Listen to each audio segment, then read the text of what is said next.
are in to pay bills. Nobody can say you will not pay bill. You can't do that. You can't use electricity and say I will not pay bills.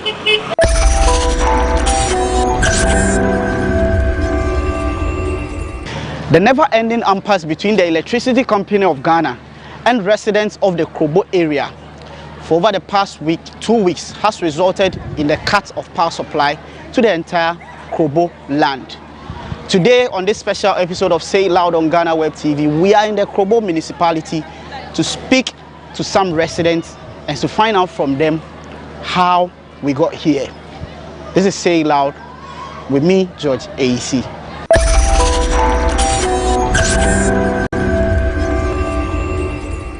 The people of Kroboland, just like any other Ghanaian community, enjoyed electricity supply until 2014, when the business relationship between residents of the area and the Electricity Company of Ghana took a different turn.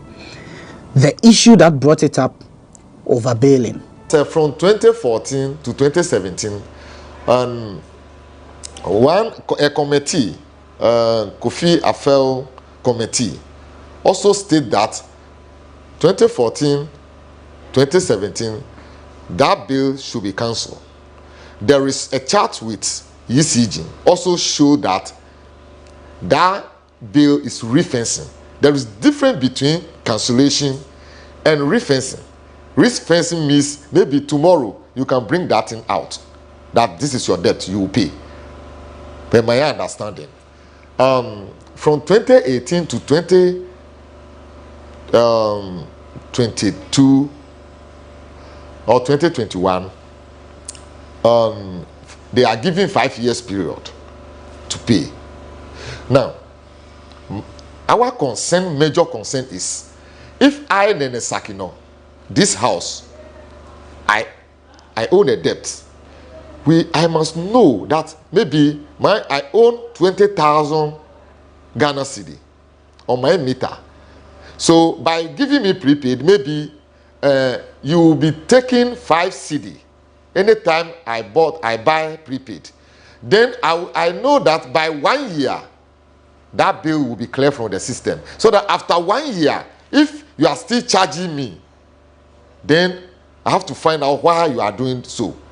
If that thing having been done, and you say I owe you, without knowing the history of my meter, the amount that I own on my meter, which means if 30 years, and you say you are taking that debt, I have nothing because you say I owe you. I didn't know the actual amount. You just summarize everything that the Krobos own 160 million Ghana cedi. 160 million Ghana cedi. Every meter, we have to know, technically, we have to know the amount that every meter consumes. If that has been done, because there are some new meters which have been given to people, even they are not operating yet. Those meters, there is no debt on it. They will be removed them and fees prepaid, which means those meters also will pay a debt. We were paying bills until 2014, overbilling started. You said maybe this shop pay 50 cedis a month. All of a sudden, 5,000 start coming. 1 meter, one shop, 3,000, 2,000. So abnormal bills. So when we started the noise, they themselves accepted that it was an error, a mistake. So what do? You come and sit with the people. These same mistakes they are demanding, because you said it was an error. Later you say I should come and be paying small. Where do we done that? And that thing started 2014 till date. UCG does not come and sit with the people to suggest how the thing. They will go to maybe the paramount chief.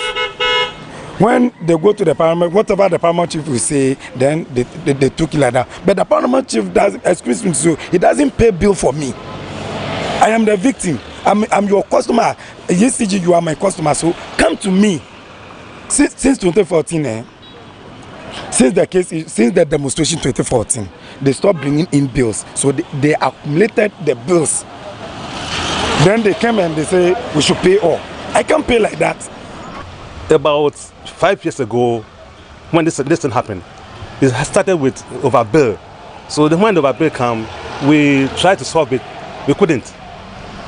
Anytime we make effort to solve the problem, we couldn't solve it. So that's till now, that problem is still there. Why is the problem not being solved? Is it that you are refusing to understand the position of the ECG, or the ECG is refusing to understand the people of Krobo? The ECG, they don't want to understand us. They want us to do what they want, but they don't want us to do what we want. And what is it that you want? The prepaid is not a problem. When there's no problem, when the prepaid come, we accept it. But now there's problem, so you have to solve the problem first before the prepaid.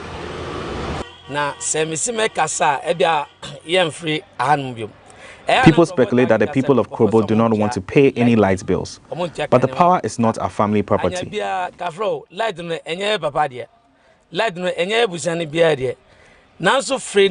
We never had any issues since 1969, when electricity was first brought to this area.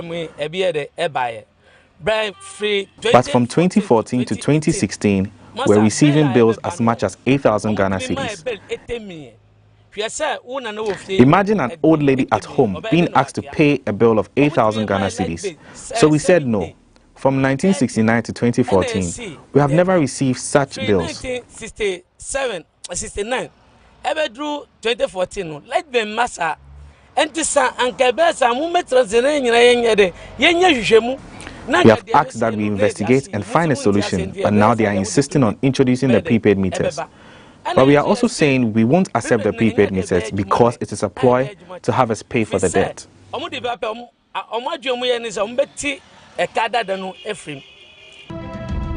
To find a lasting solution to this, ECG has sought to replace all the existing postpaid meters in the area with prepaid meters, but this has been met with resistance from residents. I can't believe all of a sudden we didn't know they bring in soldiers. The meter, the last time I checked, that meter in my house belonged to me. My name on it. So when you want to change that meter, you have to talk to me and tell me the reason you are changing the meter.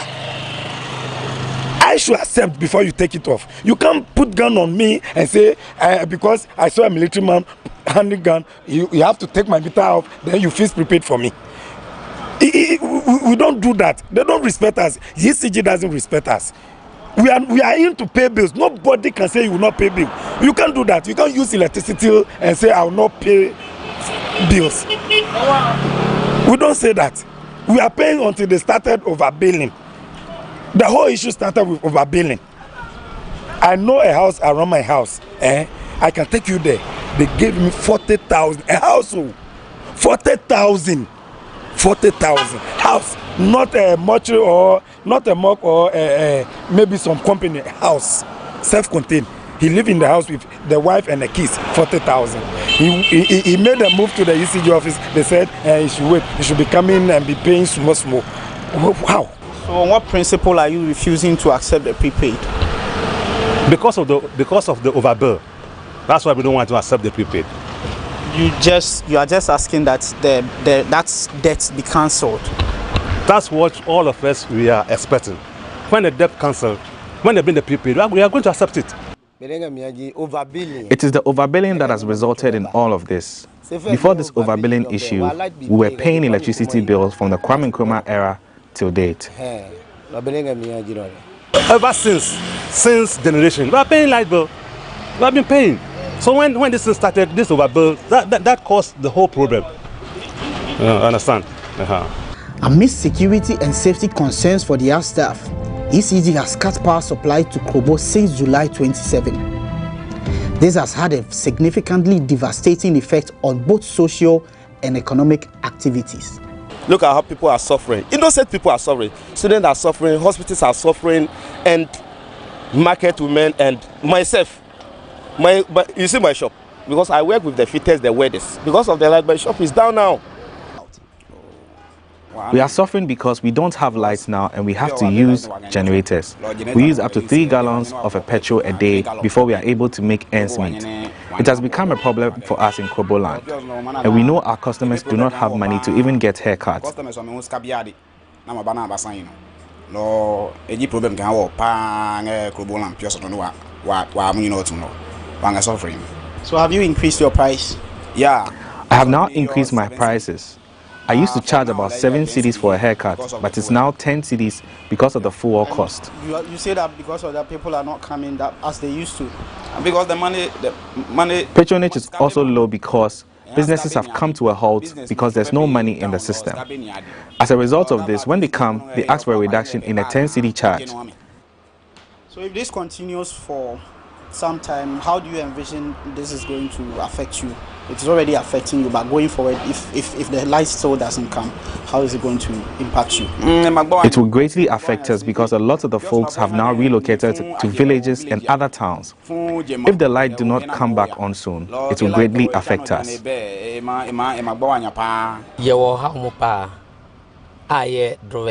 Drivers have also not been spared from the impact of this. Before the power cut, we had passengers traveling from Accra to purchase items including frozen fish. Now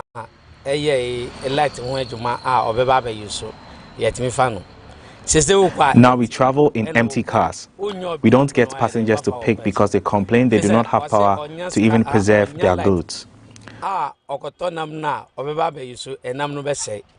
Dodo na first na ya ko form buy na omo wo fridge omo na omo use a light no beto omo nya mfaso adechi omo be kwa akra asa goto enam no bi anasa ashama anasa tema enso light ni we obia ntukwan biom. My wife sells fish, but she has to stop because of the cost of fueling a generator, which has become very expensive.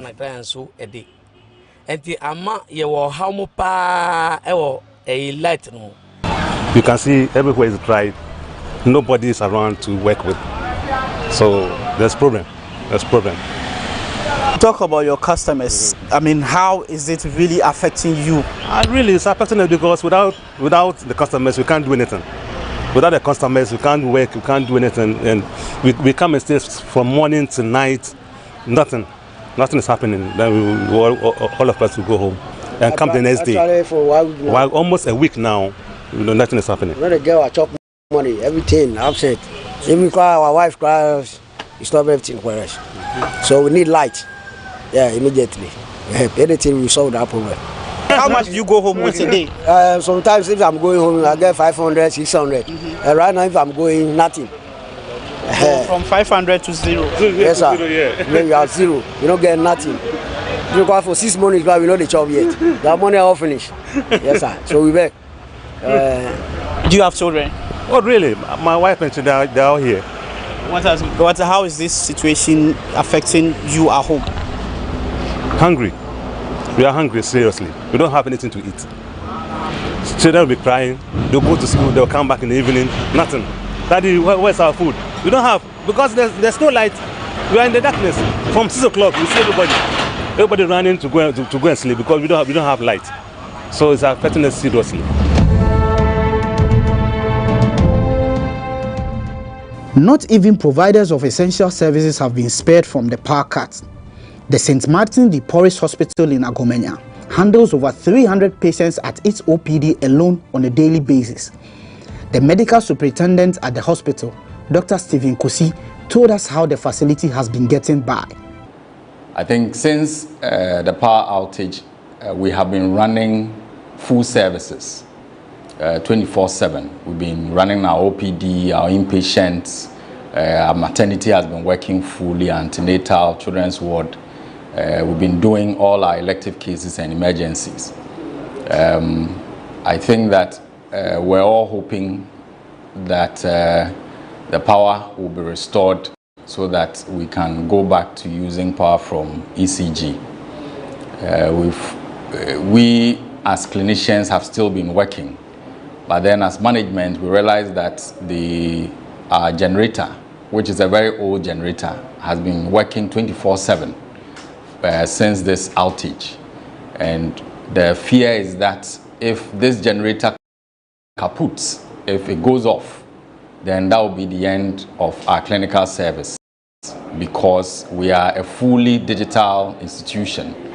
All our OPD, inpatients, pharmacists, considering how much fuel we have been using 5,000 cedis every single day to run this 24-hour service. It is simply not sustainable. The hospital, despite managing to operate, is on the brink of a shutdown. Management has decided that then we will need to reduce the amount of fuel that we spend. And then also, the generator also needs to be put off a bit to rest. Because if this generator goes off, that is the end of all clinical services in the facility. So that is where we are right now. It is not as if we are no longer running. We are still running a full 24/7 service. It's just that after 2 o'clock, we let the fuel get finished and then we have to let the generator rest a bit. But then currently we are running a full service. OPD is working, our inpatients are also working. I think that this is not sustainable. Looking at the fact that we are not getting any proper communication from anybody in terms of ECG or the powers that be, we don't know how long this is going to go for. But then as clinicians, we need to advise ourselves. As management, we need to advise ourselves and know how to manage the institution prudently. Because if this generator should kaput, then that is it. St. Martin's will have to close down permanently. The situation, according to the medical superintendent, is gradually having a toll on the morale of staff at the hospital.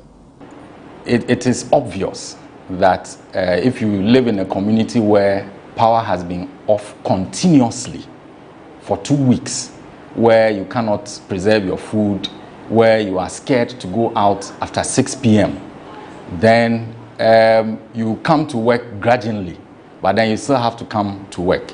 And I think that if it continues to go on, we'll have some agitation, because you cannot continue to always come to work and then you go back home, there is no power to do anything at all at home. Okay, you cannot preserve your food, you cannot do anything at all. And it is, of course, the heat is also very, very unbearable. So the security situation is more of a priority to management. Because of that, I believe we've changed a lot of their schedules to make sure that nobody is traveling within the community to come to work after 6 p.m. Those doing night duty are here by 6, and by 6 a.m. then they go back home. Back in the towns, residents are keeping up with the situation by charging their phones and LED lights with generators at a fee. This proves an income-generating venture for some entrepreneurs. However, even those cashing in from the situation say they wish power will soon be restored to save their community from crisis. We have been managing for the past 3 weeks. This is the business I started as a result of the crisis to make ends meet. If you charge a yam phone, it's about 3 Ghana cedis, and a touchscreen costs about 4 Ghana cedis. I charge the lamps for about 6 cedis. The yam oji for yam 3 cedi. Okay. Get touch of 4 cedi. Okay, so this will be the yam, what you refer to as the yam, and the smart ones 4 cedi. The lamps are 6 cedis. 6 cedis. Yeah. Okay. And is it that you are happy that business is booming for you, or what? I'm not doing this because I'm happy with our current predicament. Not at all. When people come, they ask for a reduction, but I cannot do that because of the cost of fuel at the moment.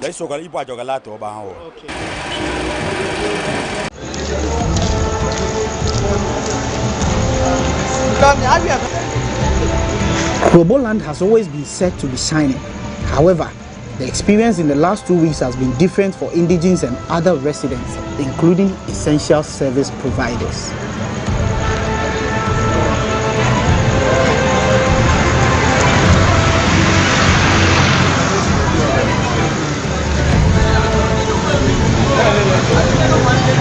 What would usually be a bustling nightlife in the big towns of Krobo is now a silent, dark night. Amidst growing security concerns and the negative impact on socio-economic activities, the people of Krobo want power supply to be restored with urgency, while measures are taken to address the impasse about metering and bailing. It hasn't been easy, my brother. I just got a new generator, it cost me 2,900 cedis. And then we are not working because there is no light. And the cost of fuel one of these days too, we cannot work with fuel. So I'm just waiting for 1 or 2 monies, Momo, so I can get to the station and get some fuel before I can start work. As you can see, I have a lot of things to work. This weekend there will be funerals around which I need to work for them, but yes, still I cannot do anything. So it's really not affecting us in our businesses. So we are pleading on the leaders so they should speak on our behalf, and we are also in need of the light, so we'll be able to work peacefully. Yes, we are pleading with the government to intervene, so the old debt will be transferred. We don't have a problem. Na se pa se kada da no be wo on be ka se me twanu kakra and we are not in favor of the ne twanu kira and na privilege no so yempe. I think this situation has gone on for a very long time, and I believe that we have opinion leaders in the community, we have politicians, and as a facility, our mandate is only to take care of the sick that come to us. So we only plead to the powers that be, ECG, the politicians, members of parliament, to come together and restore power for us. We are only here to take care of those who are sick, our own brothers and sisters and those who live within the community. It isn't right that us doing this work, we go through such hardship. So that is my final word to them. They should please help us sort out this issue so that we can continue to preserve lives. The Electricity Company of Ghana remains resolute that until the completion of its prepaid installation exercise and the safety of its employees guaranteed, it will not supply power to the people of Krobo. Residents of the area are also asking for the restoration of power before any form of engagement begins. This has been a special episode of Say Loud with me, George AC. Special thanks going out to my camera person, Richard Vanderpoy, my driver, Bright Boatin, and our correspondent here at Krobo, Mr. Michael Obete, for hosting us. Bye.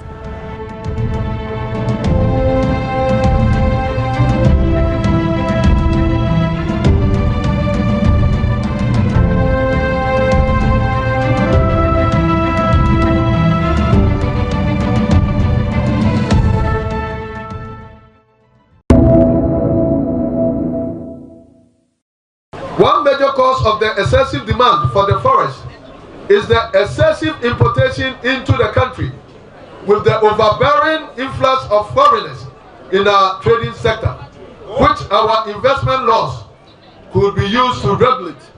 They say as you go. One major cause of the demand, excessive demand for the forest, is the excessive importation into the country, with the overbearing influx of foreigners in our trading sector, which our investment laws could be used to regulate this menace. Now dumping is prevalent in the country, so that people tease us that we do not have an economy, but goods for forest economy. That's what we are being teased, that we do not have economy, but we have goods for forest economy. Excessive importation has derailed our industrialization drive, and something drastic in this regard needs to be done. Foreign dominance in the juicier sectors of the economy, such as oil and gas, communication, banking, etc., and the repatriation of their profit is also a major cause for the demand of the forest. There should be a conscious effort by the government to ensure that the juicier sectors of the economy are not wholly controlled by foreigners. This is what we mean by retention policy. We should be reminded that our forefathers had promised us the commanding highs of the economy, but that is not the case today. It's very unfortunate. The country should reduce the overdependence on foreign healthcare and education by improving on our own systems. The expenditure on this definitely have a significant toll on the demand of the forest. As the bulk of our import comes from China, we have suggested on several occasions that we better use the yuan as an alternative to ease the pressure on the United States dollar. as has been done by other nations in the world, such as Zimbabwe. The Bank of Ghana should monitor and enforce its regulations to strictly control trading with the dollar on the local market, as well as the activities of the black market. We will also appeal to the Bank of Ghana to encourage businesses to transact with the mainstream banks by relaxing the stringent requirements on documentation. This will curtail the dealings and activities of the black market. There should be a clear distinction between the forest bureaus and what we term as black market. Since the forest bureaus are legitimate, we should do everything to streamline their activities to the benefit of the nation. Also, the Bank of Ghana should effectively monitor the activities of the West African banks operating in the country, as they can be used as conduits by neighboring countries to siphon forests from Ghana.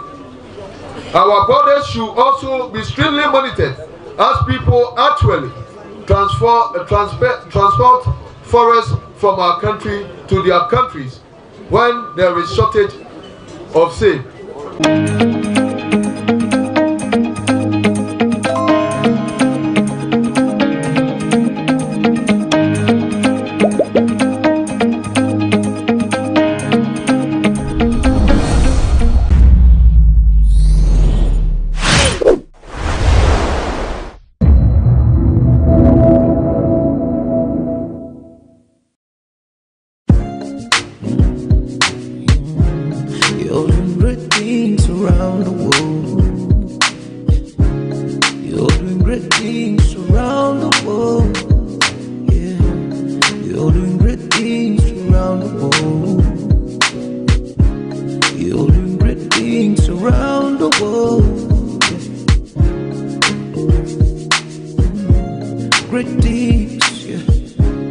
Peace, global African family. My name is Diallo Sumbri, your host here on Diaspora Link, exclusively on GhanaWeb TV. Today I have a very exciting episode for you. I will be speaking with my brother, Fred Digby Jr., creator of Heal the World. If you scan down to my feet, you will see the maker of these particular slides that I have on right now. High quality, high value, made in Ghana. Let's find out who Fred is.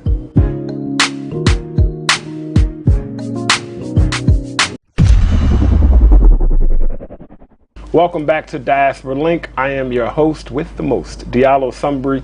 As we do every episode, let's get to know our guest today before we dive into his story, and I'm sure you're going to be inspired. My brother Fred. How you doing, bro? I'm good, man. Thank you so much for being here. Thank you for having me. Before we get into your story, let's dive in. This is what we do called choices. Okay. I'm going to give you choices, and then you choose one, and then tell me why. All right. The first one is movies versus music. Which one?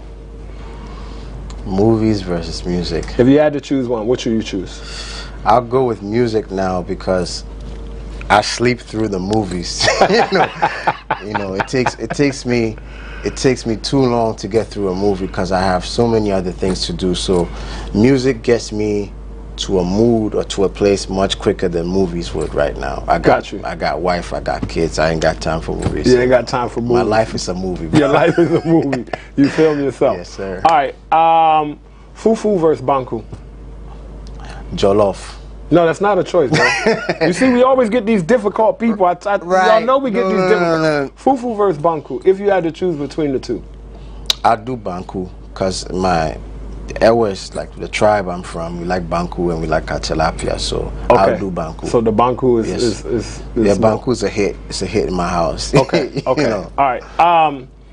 New York City versus Accra. I say New York for 2 weeks and then Accra for the rest of the year. I tell y'all, you're difficult people, right? No, Accra. It has to be Accra. It has to be Accra. Okay. Yeah, right. Definitely Accra. Definitely Accra. Definitely okay. Accra. All right. No, that's an easy one. I almost got stuck. African wear, like a kaftan, versus an American suit. Look at me, man. I know, but you know, it could just be, you know, what you're wearing today. I haven't worn a suit in. I can count the number of times I've worn a suit in the last 10 years. You know, maybe 10 times. Like it's a must, and even then, I'm like, why am I wearing a suit? Like, so, kaftans, African wear. It's more comfortable. You know, it goes with my identity. Last choice. American football versus international football. International football. But do you like American football? I do like American football. Dallas Cowboys, Tom Brady, the usual suspects. I was born in Dallas, so I like the Cowboys. But then I came to Ghana, and it was soccer. It was soccer from when I was a kid to now. And my thing with American football is, I do feel like these very physical sports, like eventually, I don't know if they'll be banned, but it's like back in the day, the gladiators and stuff that we call sports that's allowed. I don't know how it's going to be in the future. You know, you saw the Will Smith movie, Concussion.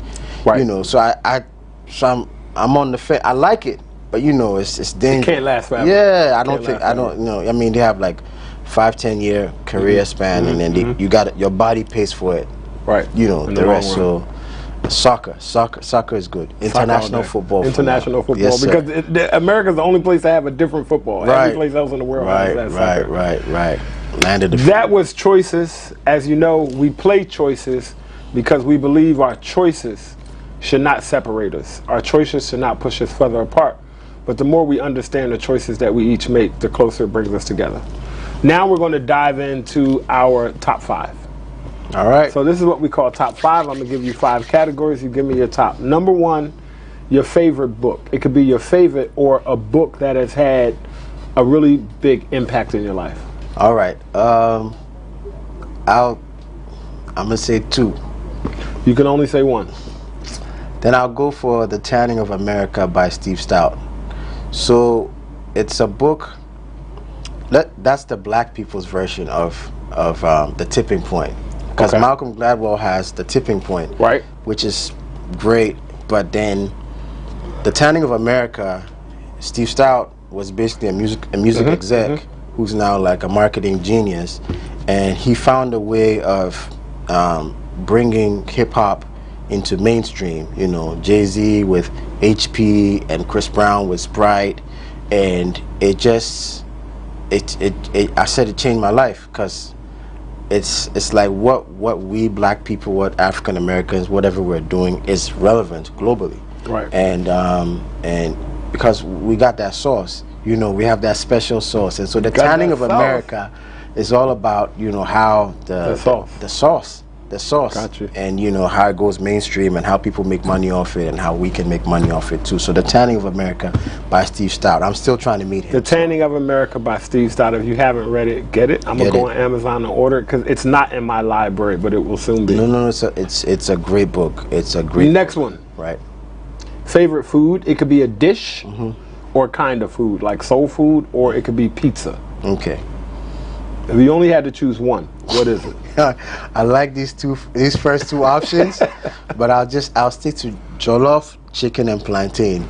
So jollof chicken and plantain, that meal. That's the combo. That's your favorite. If you had to choose one dish, that's what you're going for. That's the combo. You can't get it wrong, you know. Gotcha. Because black people and chicken, like, it goes without saying. So let me ask you, because jollof is made in different places. Just jollof? Ghanaian jollof. Okay, be clear, because you know. Yeah. I mean, I tried the Senegalese, because they said it's from Senegal. I tried the Nigerian, you know, but Ghana, you know, everything starts in Ghana. Everything it's the gateway to. I'm not going to debate you. I'm not going to debate him on that. No. There's no debate. You know, it's Ghanaian jollof. Everybody else is just making noise. Okay, I hear you. You know what I mean?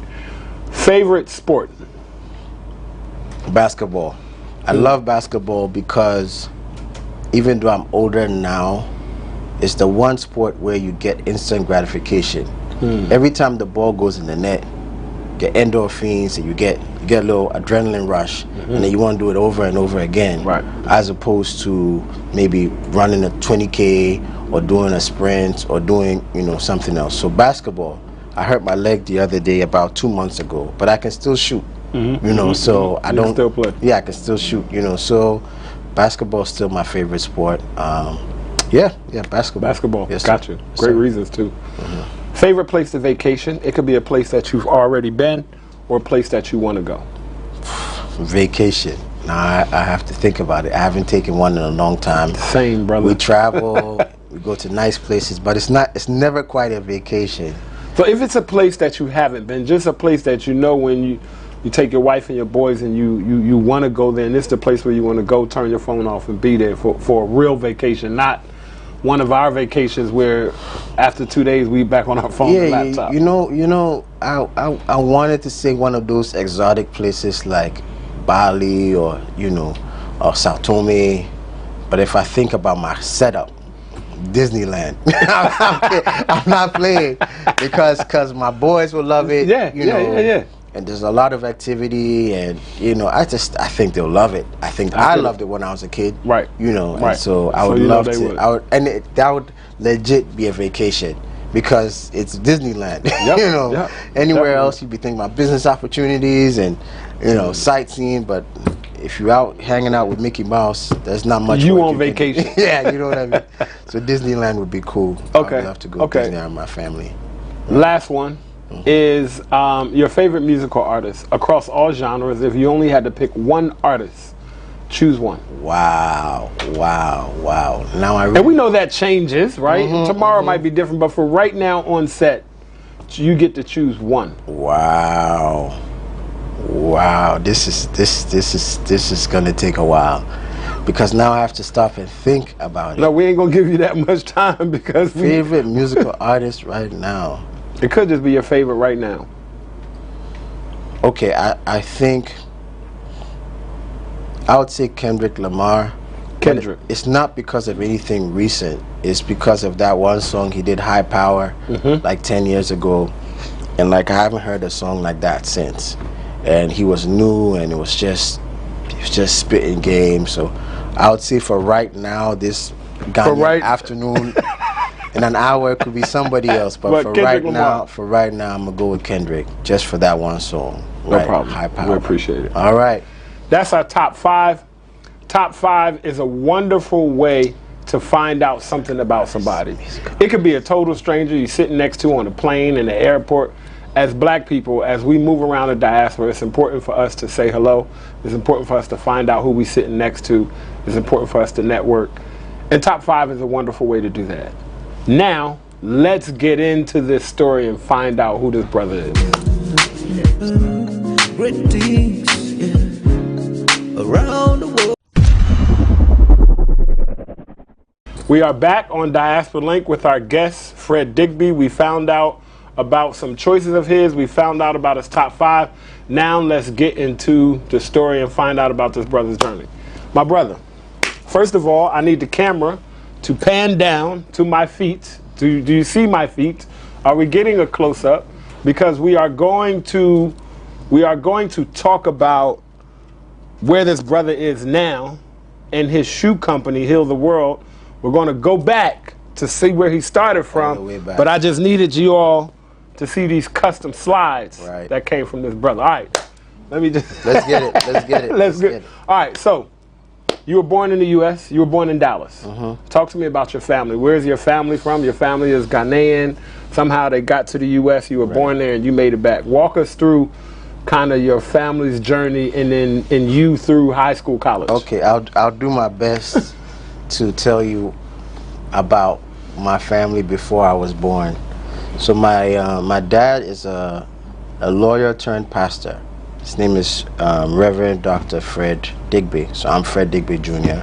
My mom is a teacher turned lawyer. So she's Joanna. They got married in the early 80s. And somewhere in my dad's final year of law school, he got like a strong calling to be a pastor. And so he was already killing it in law school. So when he told his friends he's not really interested, you know, they're like, why? He's like, I want to be a pastor. And it's not like 2022 pastors where you know their prosperity, like I want to do God's work. And so he still had to stick it out, finish up, because you know, going to law school is an opportunity and everything. And so shortly after, got married to my mom, and then had my sister in '83, and then moved to the U.S. for seminary, for school. And so I was born in Dallas, Texas in 1984. Don't remember much. My brother was born a few years later, came down to Ghana in '89 or something.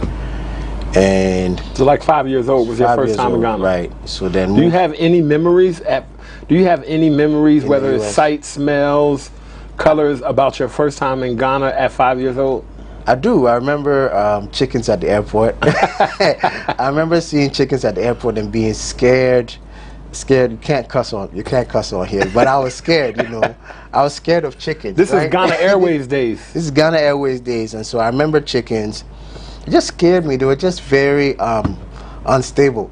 You know, it was very unstable. You know, I was not expecting to come into the wild so quick. You know, I mean, got you. You know, I mean, maybe lions I would have expected, but chickens at the airport running wild. And so we moved to Kumasi. So my dad was a pastor there, and he was doing some work for about 3 years. So that's where I learned to speak Tree. And I went to school there for a year or two, and then we moved to Accra in 1991, 92. My dad got another job in Accra. So we came, and then I tried out public school for a little while, and then eventually got to another school called Ghana International School, which is a good international GIS? school. GIS, right? I've heard it's GIS. The best. Some people have said it's the best, and some people said it's one of the best. It's one of the best. I went to a couple of schools, so I have to give all of them their credit. So GIS is one of the best. But that's where I think everything began for me, you know, my level of consciousness, because the question is, where are you from? That's where because it's an international school. So it's like, where are you from? If I was in the public school, everybody's black, so no one's going to ask where you're from. You know, but if you're in an American school, an international school, they ask you. And at the time, I was really young, and I knew I was born in the U.S., but I knew I was Ghanaian. But there was nothing to write home about. You know, there was nothing to talk about. Like, it was almost whack being a Ghanaian. There was nothing. Like, you're Ghanaian, there was nothing. Like, well, what are you going to talk about? So for the longest time, I said I was American. And then went to school for GIS for a long time. Then in the 10th grade, my dad had to move again for work, for school. So we moved to Kentucky. So I did Kentucky for 1 year. Then I came back to GIS for 1 year. Then I went to Lincoln, American school in Ghana as well. And this whole time, this question of where are you from, always haunted me. It wasn't until I got done with school here, high school here, and then I went to Ashesi University, which is the best university. There's no doubt about that. Ashesi University, started by Patrick Ewa, former Microsoft employee, got shares in the 80s, put his money where his mouth was, came and invested in liberal arts college, because it's about critical thinking. We got a lot of schools, but people are not actually thinking. It's chew and pour, just regurgitating whatever you learned. So I got to go to school there, and it was in my 3rd year. We had a class called Conflict in Africa, and I'd never thought about conflict in Africa. I mean, Africa has its conflict, but I never thought about the causes. So that's when I started finding out about European interests and so on, and you know, destabilizing an economy and coming in to sweep in and save the day, and some of these people who were behind it were like high level, you know, people, maybe not the president, but maybe the president's kids. For a couple of, so it's the first time I was like, whoa, you know, I still didn't know what I wanted to do and all that, but it was the first time I really took a step back and said, the next course I did right before finishing was on economic development, and it spoke about, you know, pockets of rich people living in like a poor neighborhood, and all that just started like triggering, like, you know, stuff within me I'd never thought of before. So that's my education. So I got done with school in 2006 in Shea University. I was student council president. Did a lot of stuff, sports. It was a good run. It was a good run. Let me ask you this question: when you took those courses,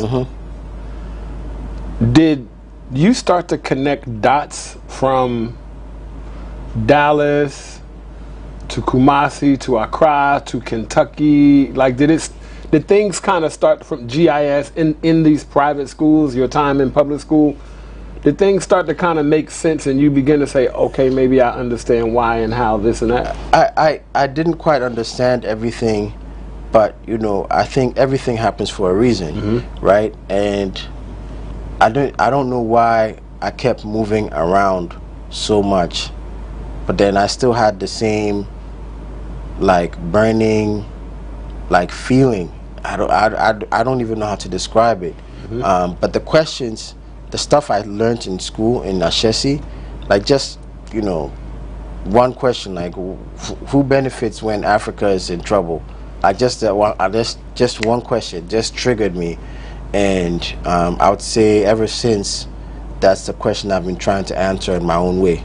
You know, so when did you find a reason to be proud to be Ghanaian? When and how? It was soccer. It was soccer. I went to visit my aunt in Nigeria when I was 10 years old in 1995, and Ghana was playing Brazil in the final. It was Ghana under 17, the under 18, I think, and I mean it was Brazil. If you talk about soccer, you're talking about Brazil. You're talking about basketball, you're talking about America, you know. So Brazil is the big bad wolf. We're not supposed to win. And I think we end up winning 3-1. And I'm in Nigeria, so it's not like... At that point, I'm Ghanaian! I let everybody in the building knew there was a Ghanaian in there. And it was the first time, and I loved it. I loved it. And I didn't get that feeling again till...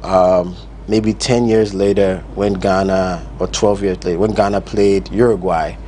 But that was different. Ghana played Uruguay, it was a senior team, it was in South Africa, and we lost on penalties. But then that loss, people interpreted it differently.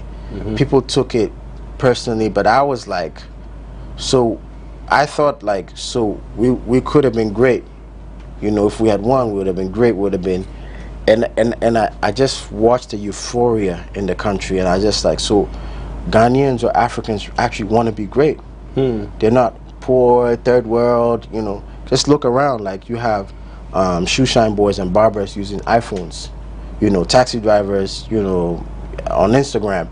Like, we do want to be great. It's just the circumstances and, you know, education and a couple of things that are in the way. So I would say twice it's soccer that led me to you know, falling in love with being Ghanaian. Not because of soccer, but just because you know, all the greatness. Pride. You saw the pride. You saw the pride and the greatness. I saw the pride, right. So before we go to break, connect for me being a banker to that question of who benefits when Africa's in conflict. Because you talked about Shea University, right? And I know that you're a former banker. Right. And I'm sure somewhere in that time and space you started your banking career. Right. And we know that when we get jobs, part of it is to get a job to take care of ourselves and our family. But it's also not just any job. Right. Can you connect those two for me? So when I got done with Shea University, when I was just about getting done, a kid came up to me with t-shirts, and he'd made the t-shirts in Ghana, and I'd never seen anything like that made in Ghana, and they were like hand painted. I don't know if you remember the brand Miskeen. So Miskeen was like a hand painted. Yes. When Echo in the US. In the US. Yes. So when Echo and Rockaware and Fat from Miskeen was, so they were selling like $30 shirts, and Miskeen was like a $70, $80 because it was handmade.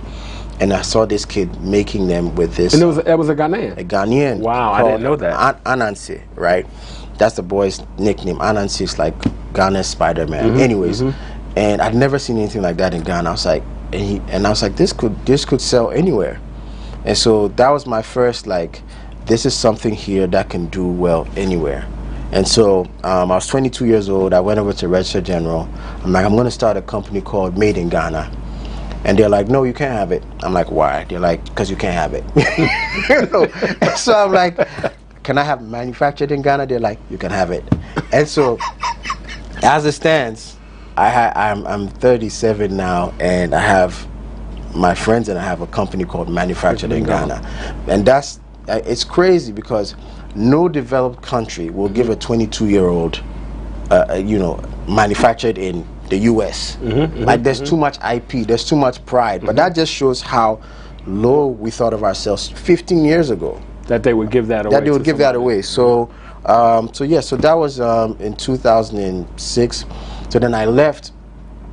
I mean, I was here trying to start this T-shirt brand, and then someone's like, "Hey, you're American. Why don't you go get some dollars, pump it back in your business?" So I went to New York in 2007, and there was a crisis and a depression, you know, financial, and I was depressed, and I came, and then I came back, you know, no, because I couldn't get a job. I mean, Mother's Day came, I couldn't buy my mom a card. I mean, it was bad. You know, when you know how bad it is. Like, there's broke bad Africa, which is different from broke New York, America. Like, Understood. It's different. The wind is different. Right. The bottom is not always the bottom. No. It's all right. Here, someone will break you off, but right there, it's like, nah, we all struggling. So at some point, I'm like, what am I doing here? You know, what am I actually doing here? I mean, I'm doing security in a meth clinic with crackheads, and we're hanging out, you know. And I'm like, what am I doing here? And I'm like, in my father's house, there's cars, there's help, and I'm back home. So I had to come back, and at that same time, I was still trying to solve the problem of like this burning thing within me. And so I came back home, and I thought the problem with Ghana was branding or marketing. I thought that's the problem.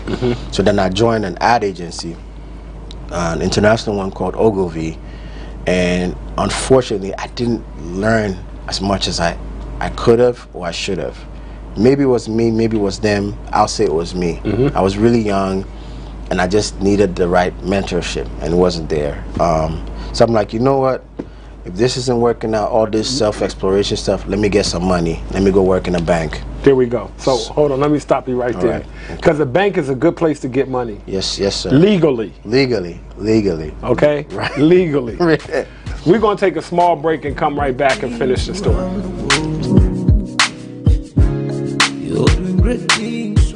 Peace, global African family. My name is Diallo Sumbri. I'm a co-architect of Ghana's Year of Return 2019, and I'm the president and CEO of the Adinkra Group. For the past 5 years, we've been bringing loads and loads of people to Ghana. Many of them, their first time on the African continent, their first time putting their toes in the African sand, in the African soil. And so many people have had their life changed. Our Birthright journeys are curated cultural immersion journeys centered around reclaiming cultural identity, exploring your ancestral heritage, and celebrating African resilience. It gives me great pleasure to introduce our Birthright Journey Partner Program. It's really simple, and you really don't have to do much other than email us at info@theadinkragroup.com. Now, what makes a great Birthright Journey partner for our program? Are you a leader? Are you an influencer? Are you that person that your family calls on to organize, or do you automatically know that that's your job? Are you somebody of status in your community? Are you a community leader? Are you that person in your church or in the school? If you are the ideal Birthright Journey partner. Do you believe that every person of African descent should have an opportunity to touch ground on the continent of Africa? If you are, then you are the ideal Birthright Journey partner. It's simple. We're going to show you how you can travel to Ghana for free. Not only can you travel to Ghana for free, but you can actually get paid to travel to Ghana. Really simple. Just contact us at info@theadinkragroup.com and set up a discovery call. You'll get to travel with your family and friends, you'll get to travel with your community, and the best part of it is that it'll be free for you. Or you'll even earn money doing it. So again, info@theadinkragroup.com. We look forward to seeing you in Ghana. We look forward to dancing with you in Ghana. We look forward to eating fufu, eating jollof, eating wache. Make sure you contact us now, and we would love for you to become a Birthright Journey partner. Madasi.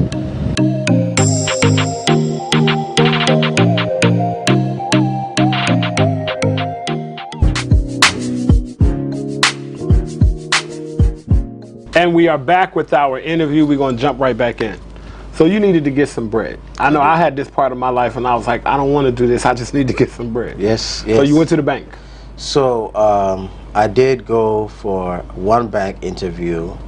I got pushed to the front of the line. This is Ghana. And I remember them asking me questions, and I'm like, I never thought I'd work in a bank during a bank interview. So that interview didn't go well. Right. Too much. This is important because we get opportunities and we mess them up, you know. So I messed that one up, and so a couple months later I got another opportunity at a bank, and I was as excited as possible during the interview session. But I knew it was just about the money, you know. It was just about having some stability. So, and there's nothing wrong with having stability, because I know sometimes those of us who are really purpose driven, we get on ourselves and we can't really, it's difficult for us to drive and find our purpose and help other people if we don't have no stability ourselves. Exactly. So I had to make a decision, get a job, be a grown-up, you know. So I got a job at a bank, and from day one I knew I was not going to be there forever. Like, I'm not doing 30 years here. I'm not trying to rise up to CEO. Right. I just need this constant, you know, flow. So by that time I had paused on the t-shirts because it was almost too easy to do, because there was no intellectual property like protection. I had this one meme, I'll send you guys the pictures, you know, you can blow them up, and then it started blowing up. This is before there were memes, you know, and I just realized anybody who could see the image could just take the image and then put it on the t-shirt, and that's it. And I was duplicate. Like, low barriers to entry. So I'm like, I need to do something more difficult. So I joined the bank. Nice shirt, nice suit, nice tie, and my shoes were busted. You know, they weren't actually my shoes. They were shoes from under my dad's bed that he might have had before I was born, but to me, shoes were shoes. And then when I got to the bank, they're like, those are not shoes, you know? So I went out. I'm like, I'm gonna buy myself the most expensive shoes I can find. Went to Osu, Oxford Street. Went to a shop, Pierre Cardin, bought these $800 shoes. It was the dollar and the CD was 1-to-1. It was 800. And the dollar and the CD was 1-to-1. I'm gonna just let that sit. I'm just yes. It was 1-to-1 once upon a time, right?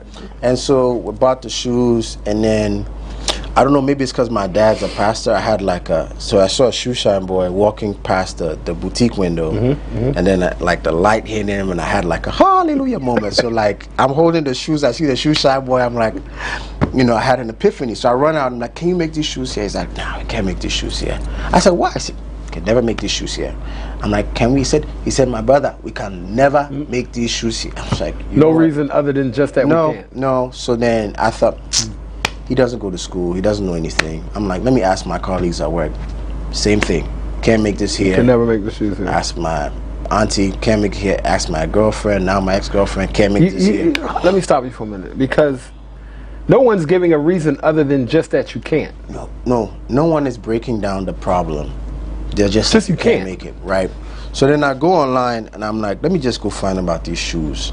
I find out there's a whole like high-end shoe like world, $2,000, $5,000, $10,000, $20,000 shoes, and it's like it takes 4 months to make a pair. I'm like, we should do that, because Ghana, everything is slow anyways, right? So why don't we just take our time and then do something prime, right?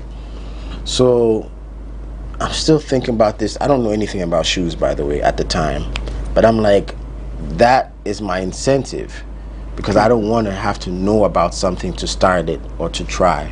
you know, which is what people, you know, say, I don't know anything about it, so I can't get into it. I'm like, if it's difficult, that's the next step, because I did the t-shirt thing. It was too easy.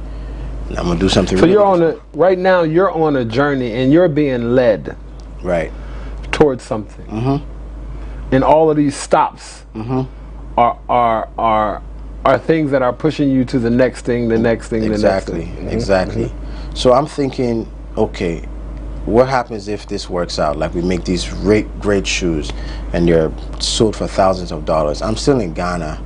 I'm like, what would I want to do with all that money? I'm like, besides having money, I'm like, I would like to, you know, be in a position where we can put money in the next unorthodox thing to come out of Africa.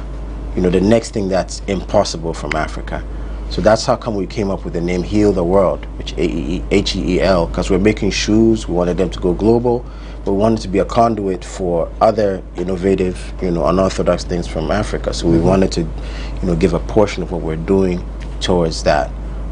So I remember coming up with a name with a couple of people I was trying to start the business with, and I thought they were going to shut it down, you know, going to laugh at Michael Jackson and, you know, Heal the World. I mean, but they're like, all right, so it's okay. Like, they didn't say anything that let me know the name was a great name.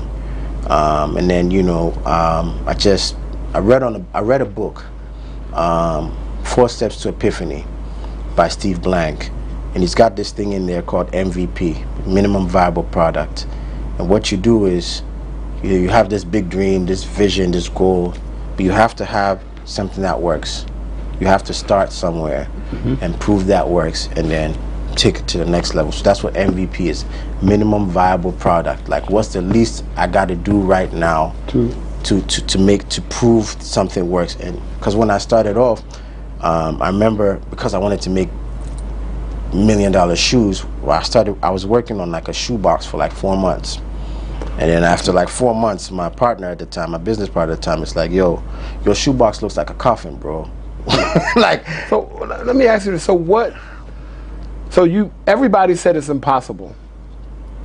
So what was your journey like in making a shoe company? Was it like you traveling? So did you travel to other places in Africa? Are you sourcing leather from here, there?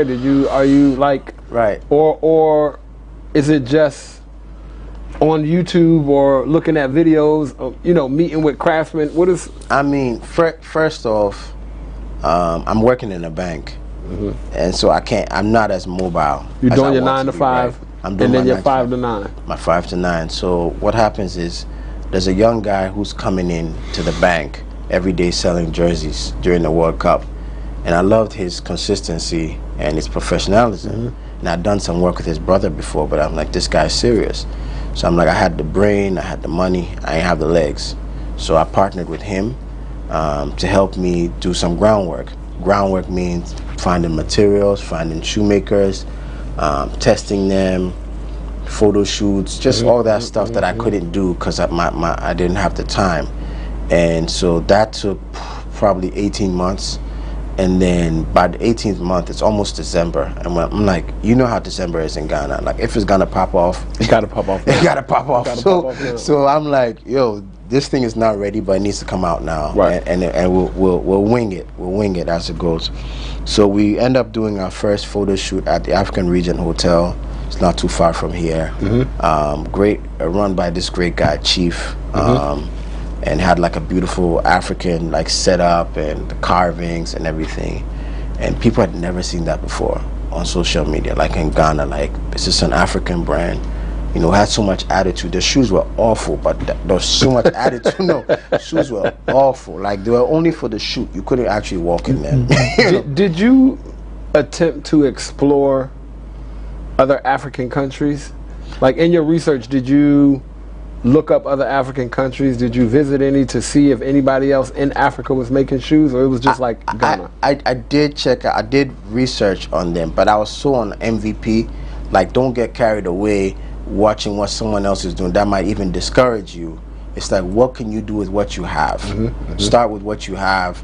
And, you know, even in the Bible, you know, you got one parable, you know, you get more. You know, so I mean, I did see a couple of people doing it, but not you see, people were expecting, because it's from Africa, either it's going to be African print or it's going to be something. Like, they weren't expecting just a clean, fine. No, they weren't expecting that. They were expecting toms. Right. And I remember talking to a couple of people about it, and they were checking, and they were like, so they're expecting toms, and I was thinking Tom Ford, And so when it came out, it's like, and that's what I live for. I live for the unexpected, because in my marketing teacher in university, Kofi Bento, he said, experience changes perception.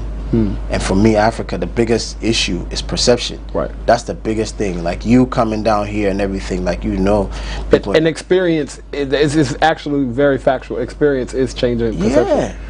Earlier, you mentioned when you found your reason for being a proud Ghanaian, you were in Nigeria, and that's just so fortuitous between Ghana. That's just so. That's the most Ghanaian thing to do, is to find out and discover your Ghanaian pride in Nigeria. I'll never forget that You know what I'm saying? I'll never forget that. Especially when you look at, did you ever have the opportunity to visit any other African countries? So I did at some point when I started doing it full time. I did go to Burkina Faso.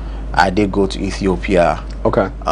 So those were the two main places. I have been to South Africa since. All this on this leather journey trip to making the shoes. To making the shoes. Let me stop you really quickly. Right now we're going to do something called Africa in 60. You mentioned a few: Ethiopia, South Africa, Burkina Faso, Ghana. So you're 4 in. Africa in 60 is, again, I know I'm cutting you right in the middle. We're going to get back to the story. But Africa in 60 is where you name as many African countries as you can in 60 seconds. So you ready? I have a lot of things on my mind. No problem. African countries. As long as they African country names, that's all we want to hear. I'll try. Countdown, 3, 2, 1, go. Ghana, Benin, Togo, Nigeria, Niger, Burkina Faso, Djibouti, South Africa, Angola, Guinea, Conakry, Congo, Zimbabwe, where are we? Egypt, Morocco, Algeria, Tunisia, Senegal, Sierra Leone, Liberia, Gabon, Gambia, I said Liberia already.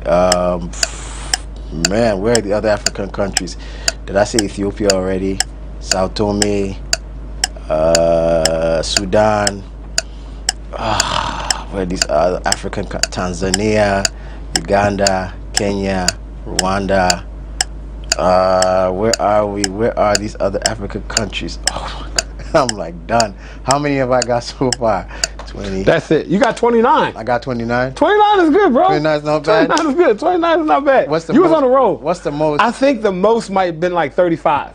No. Somewhere between 35 and 37. I'm a B student. I'm a B student. I never made no A's. I just get by. I know enough to move. I know enough to not get lost. So that's me. I got you. That's me. I don't want 36 anyways. You're gonna look at me funny. You're gonna look at me funny. No, I'm not. I'm not judging. I'm just kidding. All right. So Burkina Faso, Ethiopia, South Africa. You're on this journey, right? For leather, right? For leather, specifically for leather, which is your main material. Just leather crafts. Let me put some time in, right? So what did you find on this journey? And look, I mean, when I first started, we wanted to do styles that were what people knew, but then did not know could be made in Africa. So penny loafers, Oxfords, monk straps. What people know, people want to start with what they know. When they have had enough of that, then they want to take it to the next level. And so I started this journey on the what they know, but then as time went by, people started changing from suits to kaftans. Like it became more of everyday thing. 10 years ago, not so much, but now. So kaftans, and people are wearing their fabrics, their kente cloths and so on for traditional weddings. Initially it was just like Nigeria and South Africa really doing the whole culture thing. Now everybody's doing it. So then we got into footwear. Into sandals and slippers and ahinimas. But then About 6 years ago, 6 years ago, I was like, you know, I'm like, there has to be more. There has to be something deeper than what I'm doing. Like, I've done the MVP. I'm like, okay, what's really here? So that's when I started finding out and exploring other tribes and the crafts.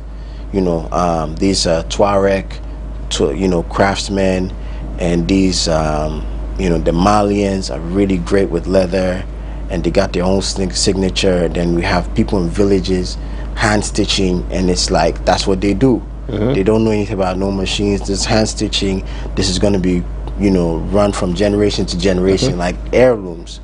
And it's just been wonderful. I think what's been missing is documenting it, organizing it, and transforming it in a way in which is contemporary, which is the next step, which is where I'm going. But we'll talk about that in the future.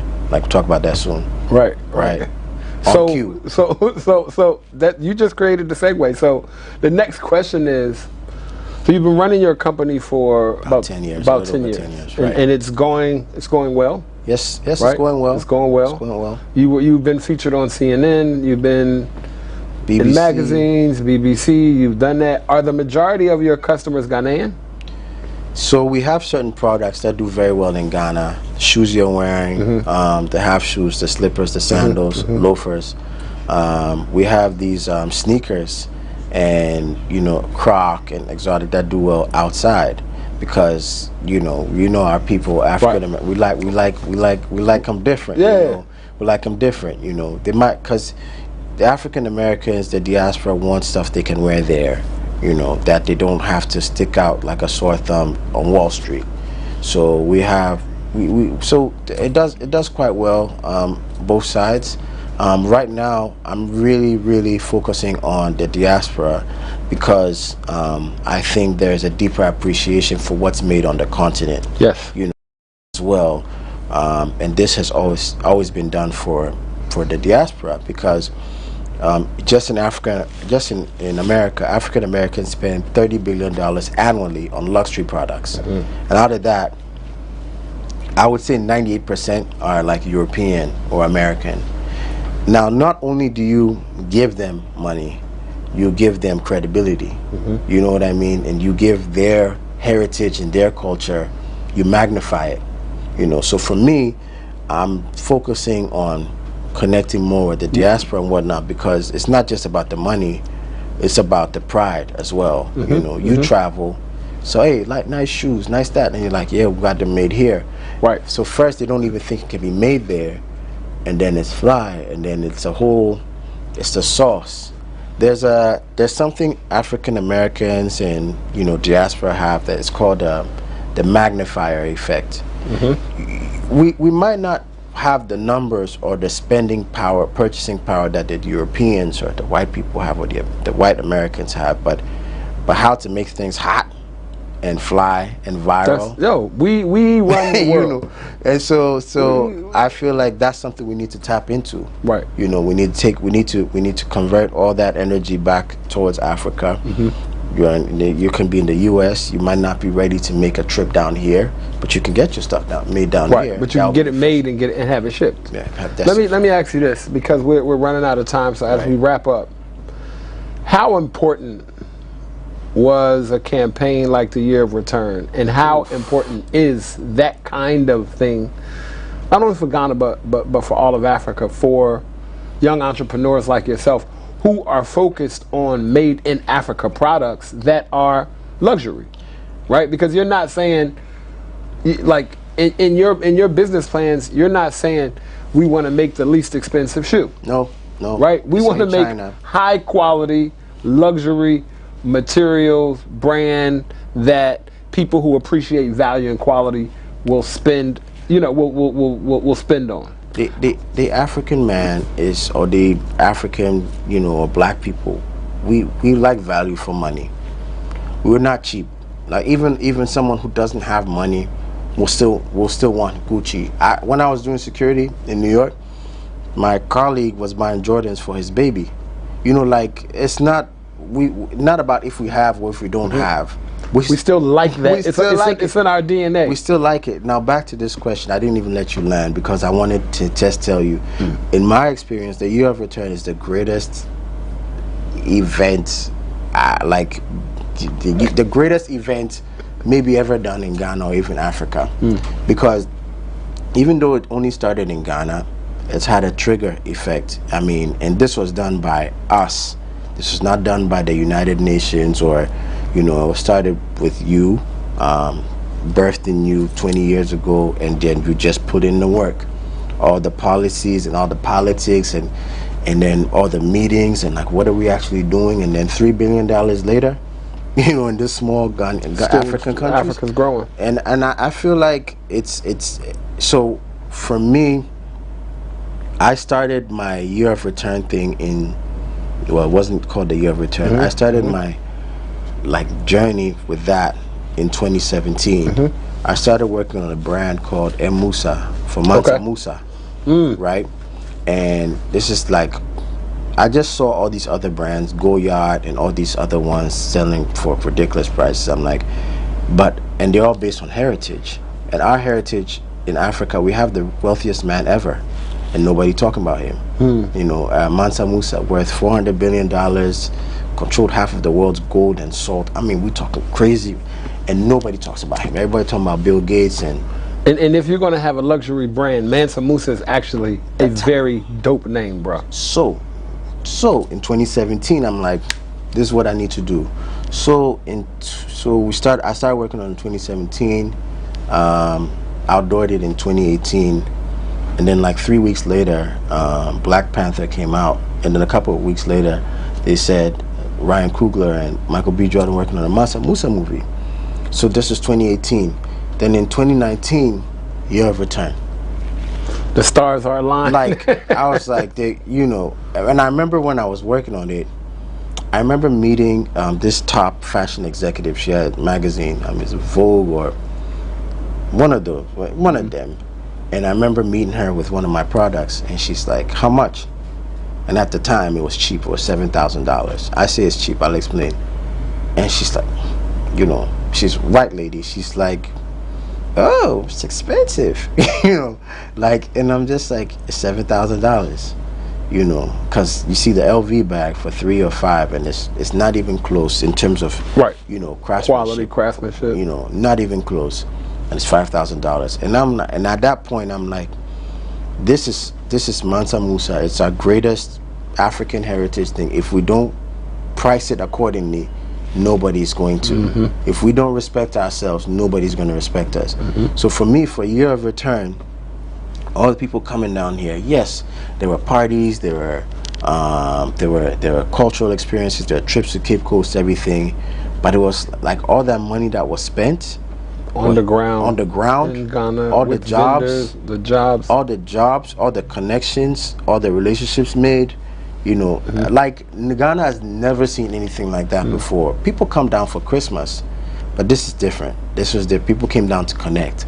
And I feel like what you did, what you and the entire team did, Ghana Tourism Authority and Diaspora Affairs and you know, the Afrochella boys and everything, did a great thing. And I think it's here to stay. It's here to stay. It's like once you've seen, you can't unsee. Right. And, very true. Very true. I'm hoping to tap into that. You know. Hey, listen, we tapped in. Before we go, give us one piece of advice for young diasporan entrepreneurs, because what I see right now is a lot of young entrepreneurs moving to Ghana, working virtually from Ghana, looking for opportunities in Ghana. What's one piece of advice that you would give to diasporan entrepreneurs looking to do business on the African continent? I would say, I mean, one solid gem that they can take with them. Be export oriented. Come down here, get the groundwork done, export. Because what you already have is you already have the foreign background. You don't need to come here and say, I left everything, like, because the West got systems. They got systems. They got credit. You know, they got the West got credit. If you could come down here, put something together, find a way of tying that in with your American roots or Caribbean roots, find a segue between that, and then tap into the infrastructure which is already in the West. You know, maybe even a bank account, run that for 6 months, get credit, you know, that you can, you know, spend here and export the products out. Because the interest rates in Ghana are crazy. Right. The financial systems are weak. You know, not in a bad way, but not. It's different. It's very different than the West. Different. Not even so close. So, if I was coming down here, I would be asking, what is it down here that I could send back there? Because I would get more value for it. You know, the dollar is killing. It's miles away. It is exotic. It is foreign. It's quality. It's of high value. It's from the African continent.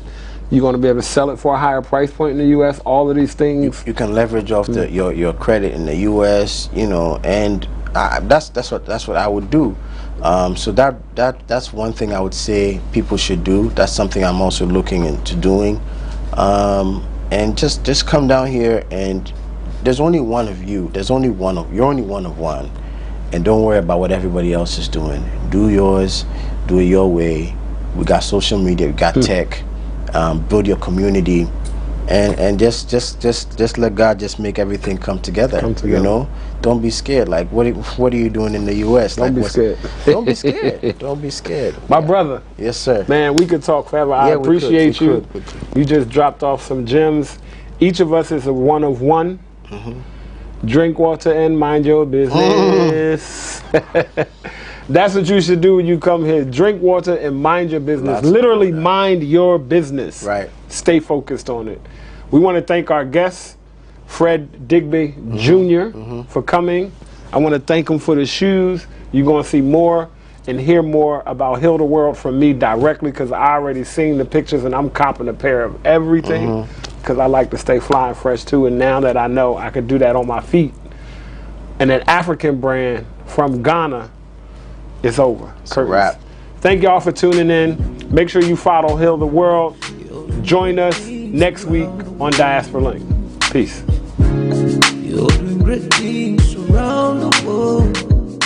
Thank you for tuning in to another episode of Diaspora Link, here exclusively on GhanaWeb TV.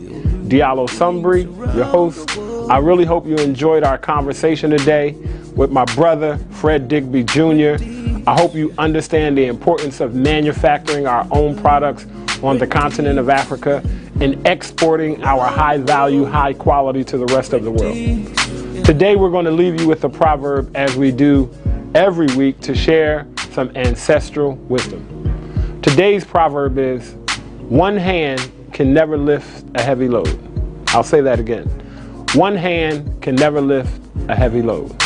Let's work together, y'all. Peace. See you next week. Diaspora Link, here exclusively on GhanaWeb TV. You're doing great things around the world. Yeah. You're doing great things around the world. You're doing great things around the world. Great things, yeah.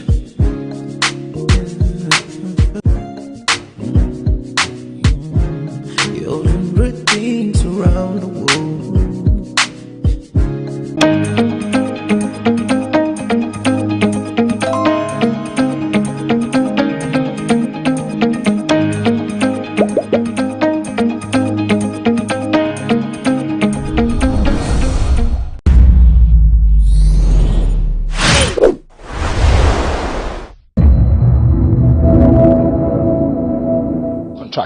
Yes, like we had a meeting with the HIG consortium, and they told us, that we're not happy with the current performance of the contractors. We've also had separate meetings with the contractors, and in a few instances we realized that the requisite personnel, the qualified requisite personnel that are on the project, them to give us updated CVs of their current workers on site, so we make sure that all those people who are on field are qualified to execute the work.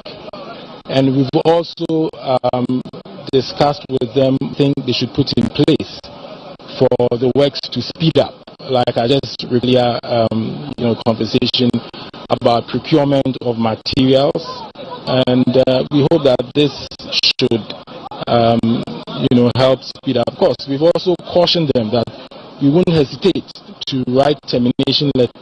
It's important if it's critical. So these are some of we would help set them up, and like Doc was saying, we wanted to encourage contractors, so that's why we've engaged local with regards to this Agenda 1.1 phase. And so we're hoping that with this measures place, both the one that Doc has mentioned and the one that is coming from our end, we get the project in full flight.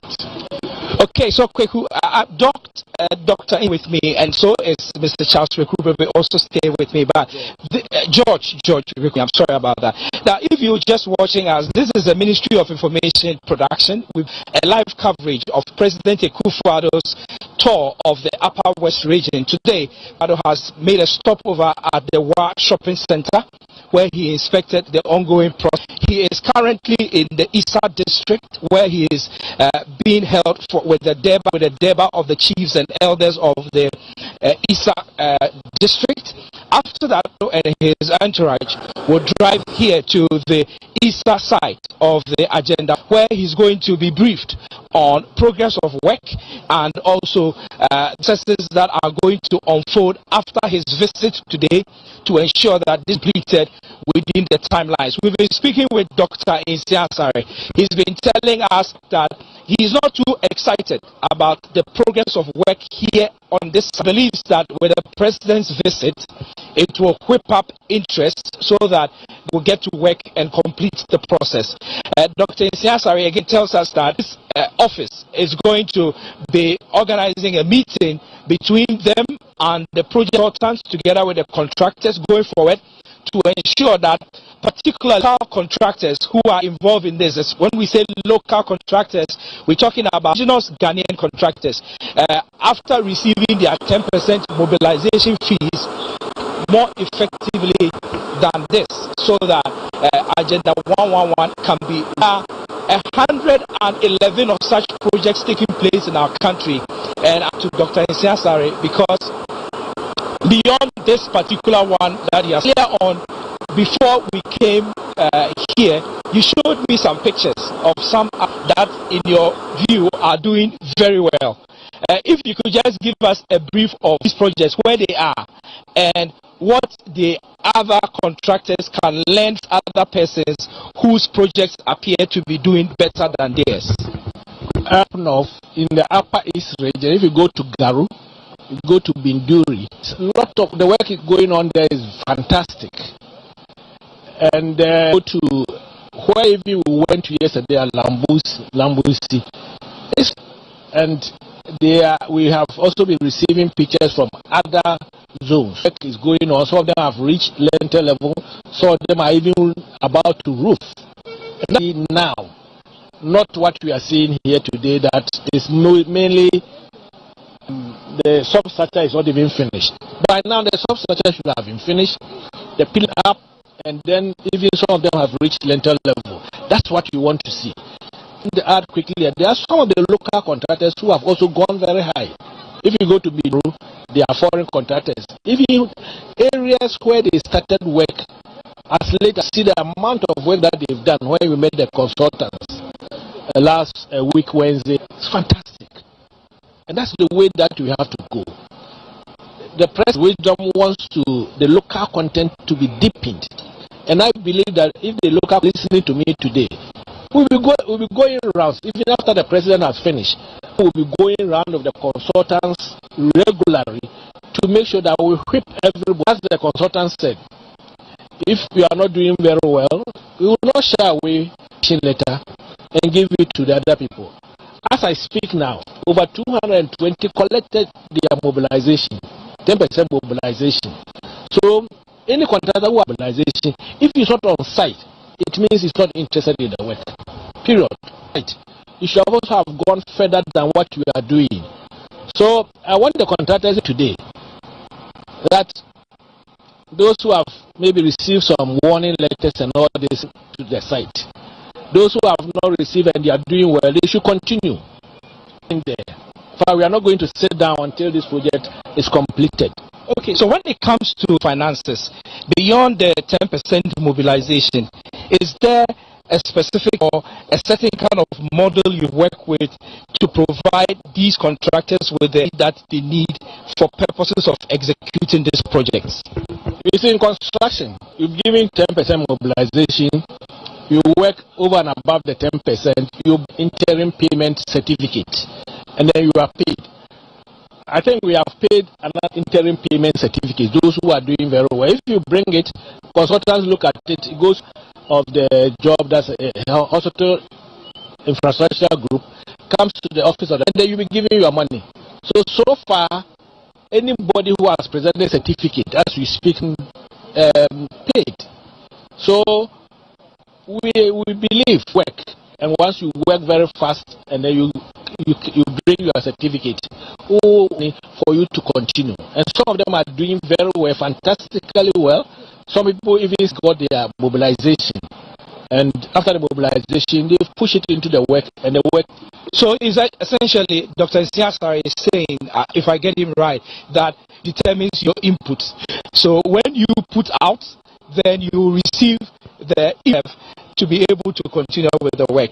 Okay, so Mr. Consona, when the president arrives, essentially, are you going to tell him? I've seen that you've erected the project. Is it designs and architectural impressions? What are you going to be telling when he's here? Well, I'm going to inform the president that the performance currently is not as expected. Had consultations with the constructors, and that they're going to increase their working, increase their labor strength on site, and hopefully where necessary, and we'll get the project up and doing within the. Indeed, thank you very much, George Rekubrobe. He's a project consultant for Agenda 111 group of hospitals that are being built. And then Dr. Isiasari is the presidential advisor on health.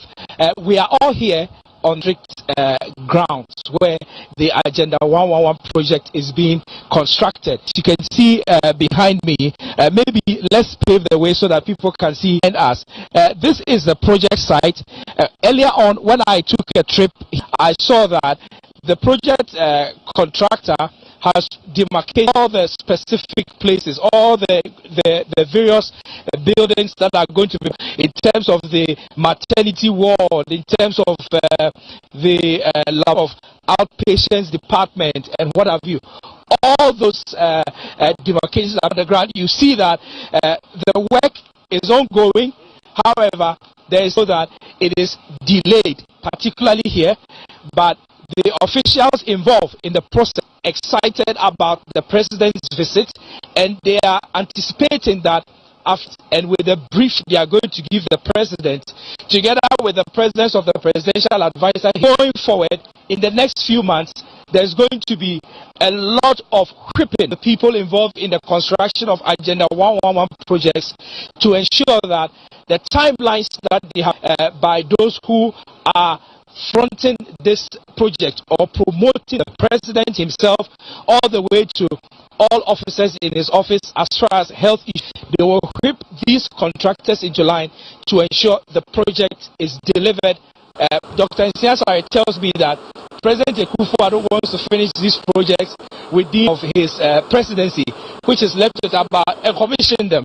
Okay, which is left with about 2 years and a few months. Are we sure that this will be achieved? Very certain that it will be achieved. You see, if you look at the work left, it's not any different.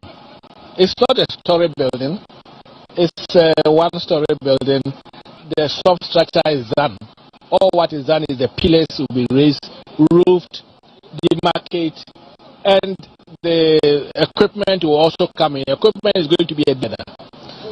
And the personnel to work in have also been so that we start employing the people, giving them financial clearance. You see, but one have to tell you, coming here, if you look at the essence and the vision of the president, Agenda 111 is being done. You see that at this area, it's more than the most important thing to be done here. There's one doctor who is working at the health center, and I'm very happy when I man at this area working here. So we have to put Dr. Isa, yes. So we have to put up this hospital.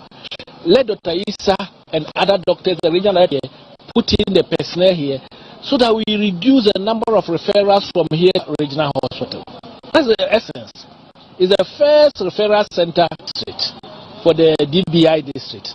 So once it's done, then we are then moving forward as a country, because what it means is that we who are very near health should come near to the people are. That's exactly what we are trying to do. And to me, this is what the president, and this is the most important thing the president has done for this nation after. Indeed, Dr. Isiasari is the presidential advisor on health. President of the Republic, Nana Akufo-Addo, has arrived here at a facility where he is going to be inspecting the project. His vehicle is just pulling over to the officials have gathered.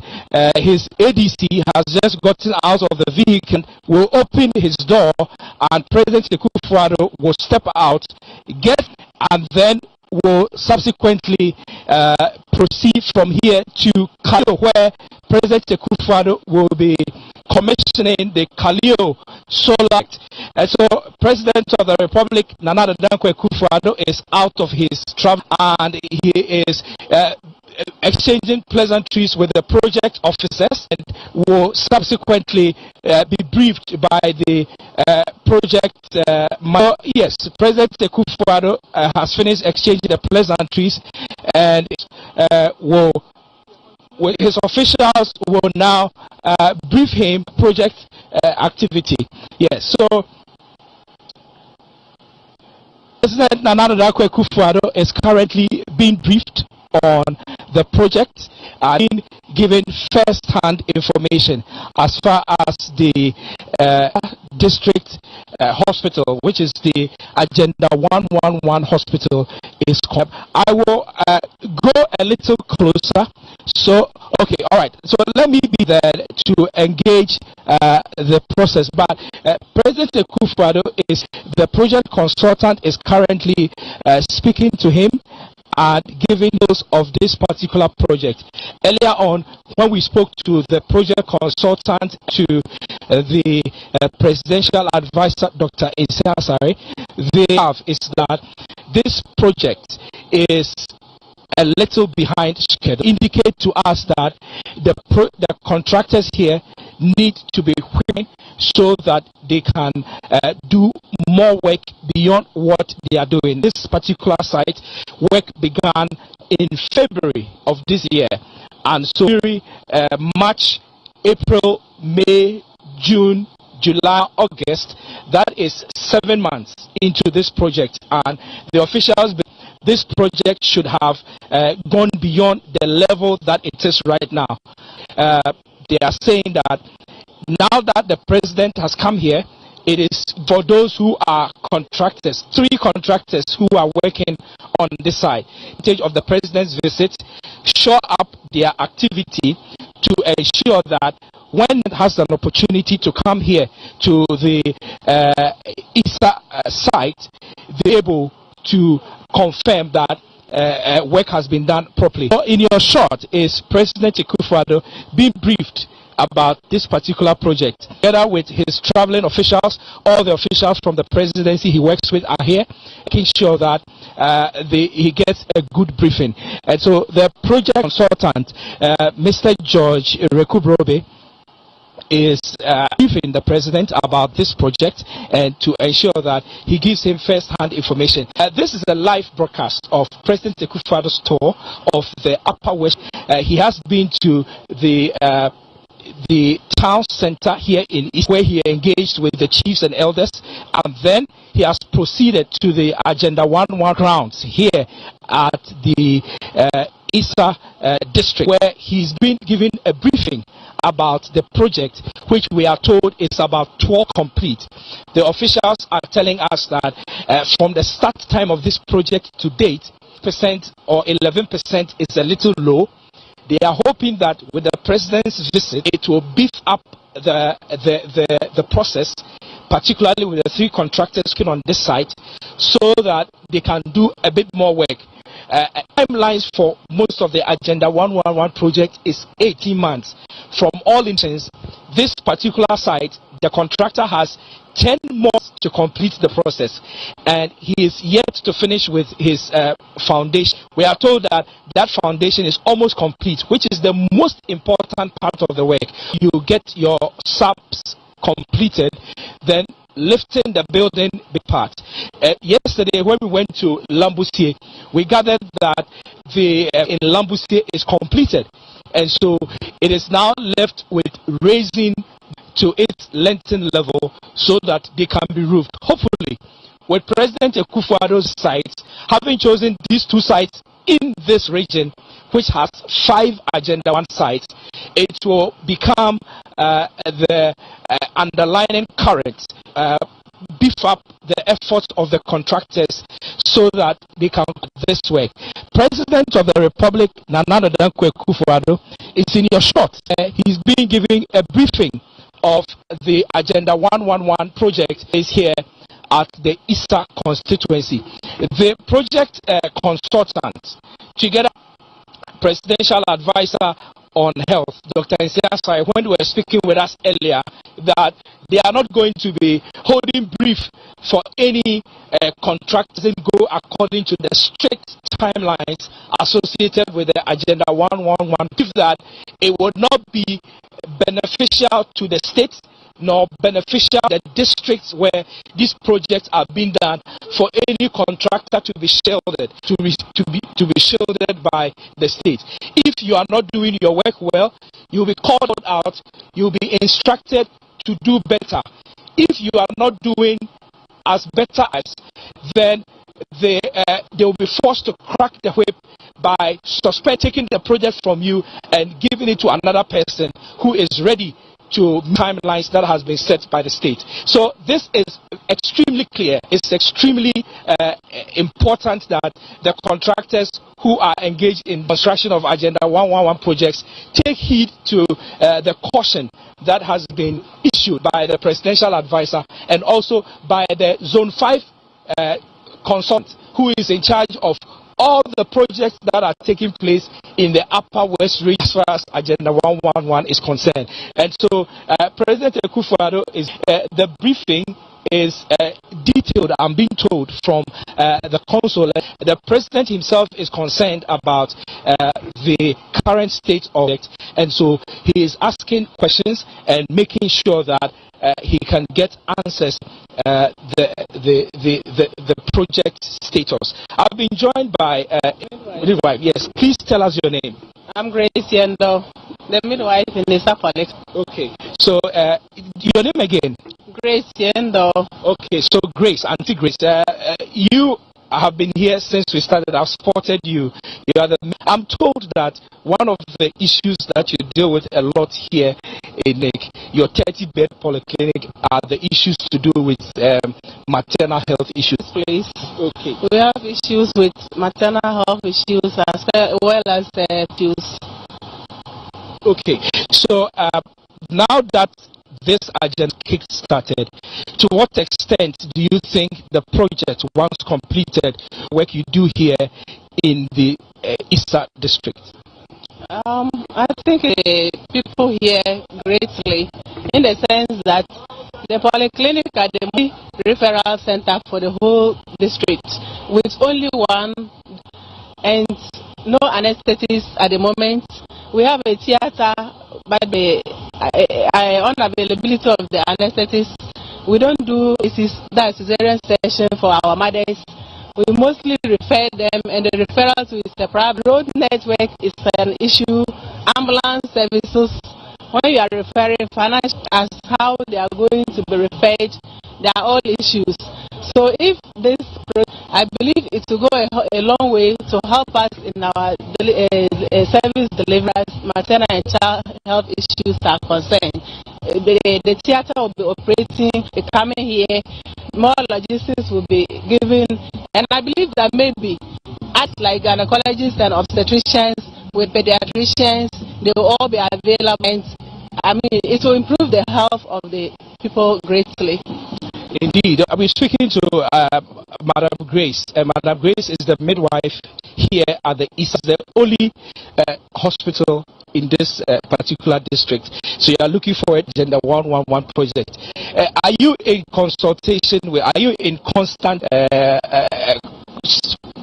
consultation with the people who are I know that the district health director will by all means be involved in the process. From where you sit, what is the kind of engagement that is going on between the hospital and the contractors to this project quickly? I think that relationship is there, where that they will continue to expedite action on the so that it will be completed in time. To help in so many ways, like the referrals will be limited, and most of our help is attended to here. So I believe we are working hand in hand with this thing come to a fruitful. Indeed, I've seen that the of ISA has joined President Akufo-Addo here on the grounds for the purposes of the inspection which is ongoing. So the project consultants are now not only briefing President Akufo-Addo, but they are also briefing the chief of the area.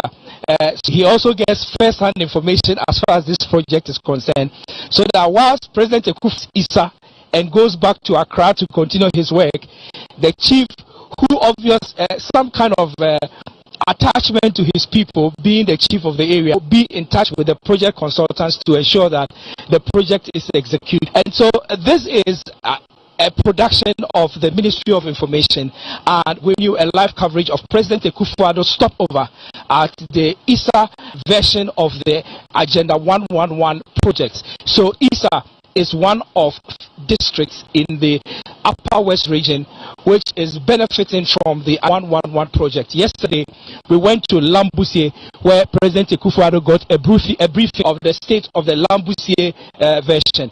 I can see that President Akufo-Addo's ended, and the chief who came to join Mr. President for this briefing is also departing. President Akufo-Addo is now making his way back his vehicle so that he can leave this premises and go all the way to Kaleo.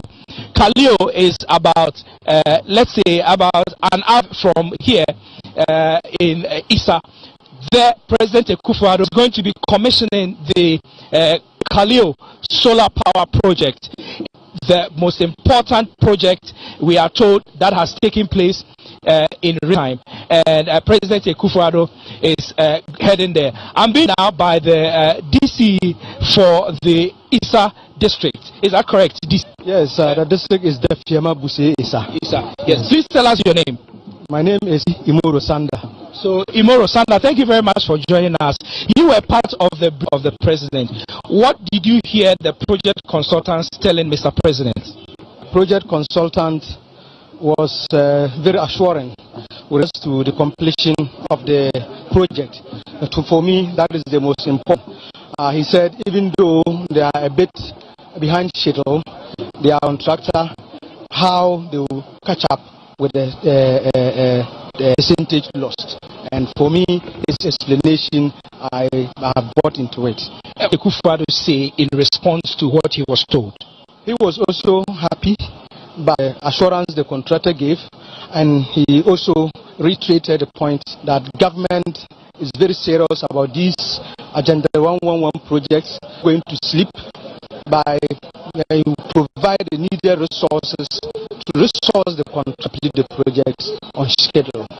I see that the chief of the area joined. The permanent chief of the ISA joined the inspection of the project. If you his name to us, he is Na Yeluku Ang the second.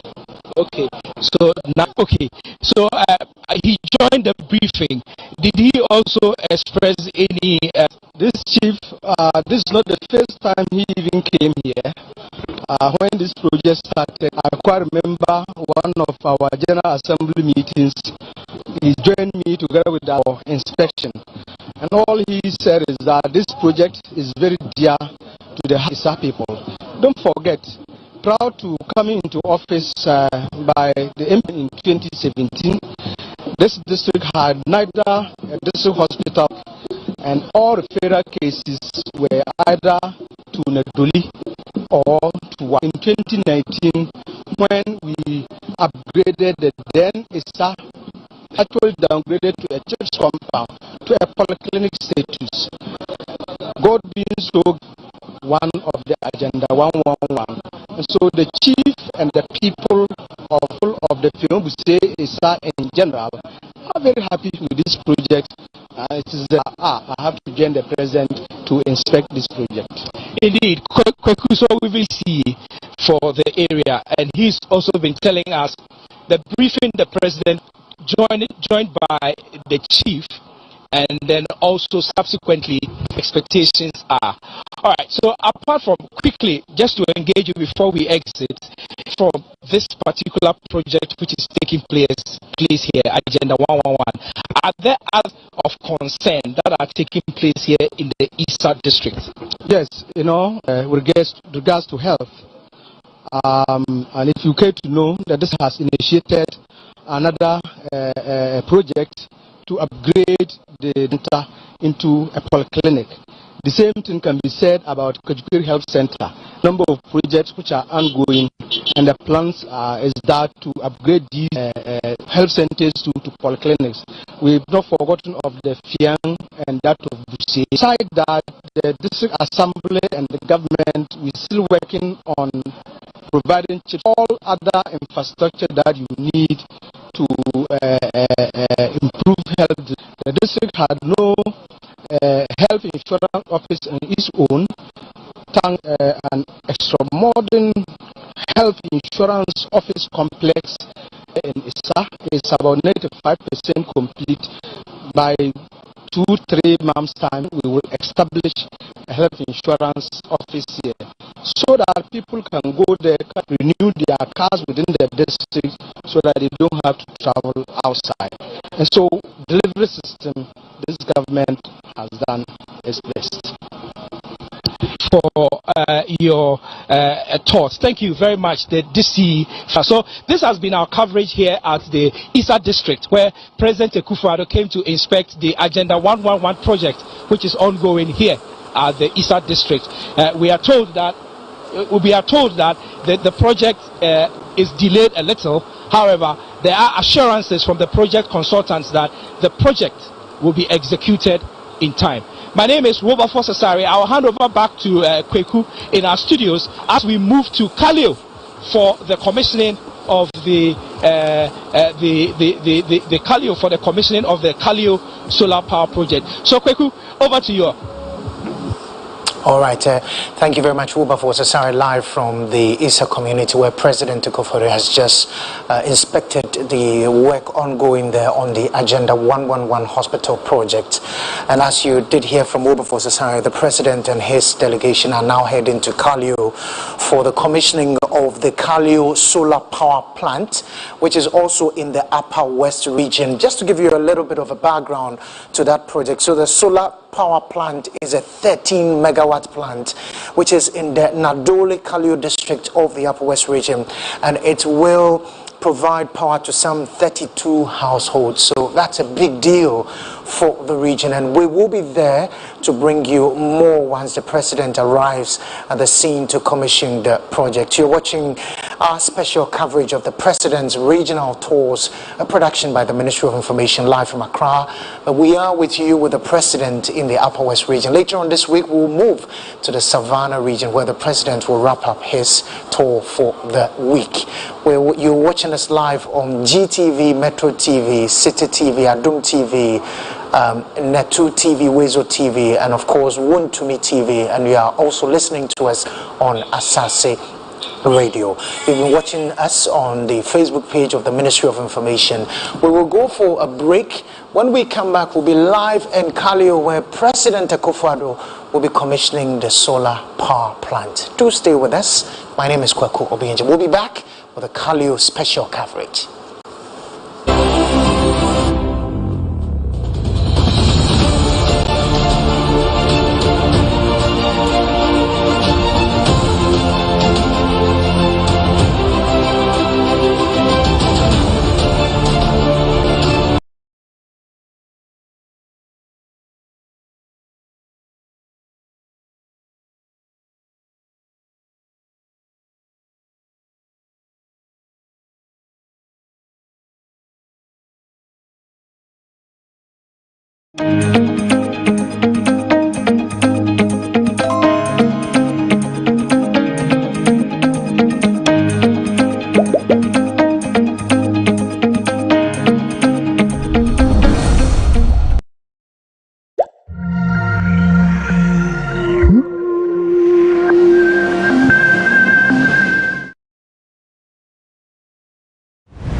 In fact, myself, I'm not aware that something will happen today.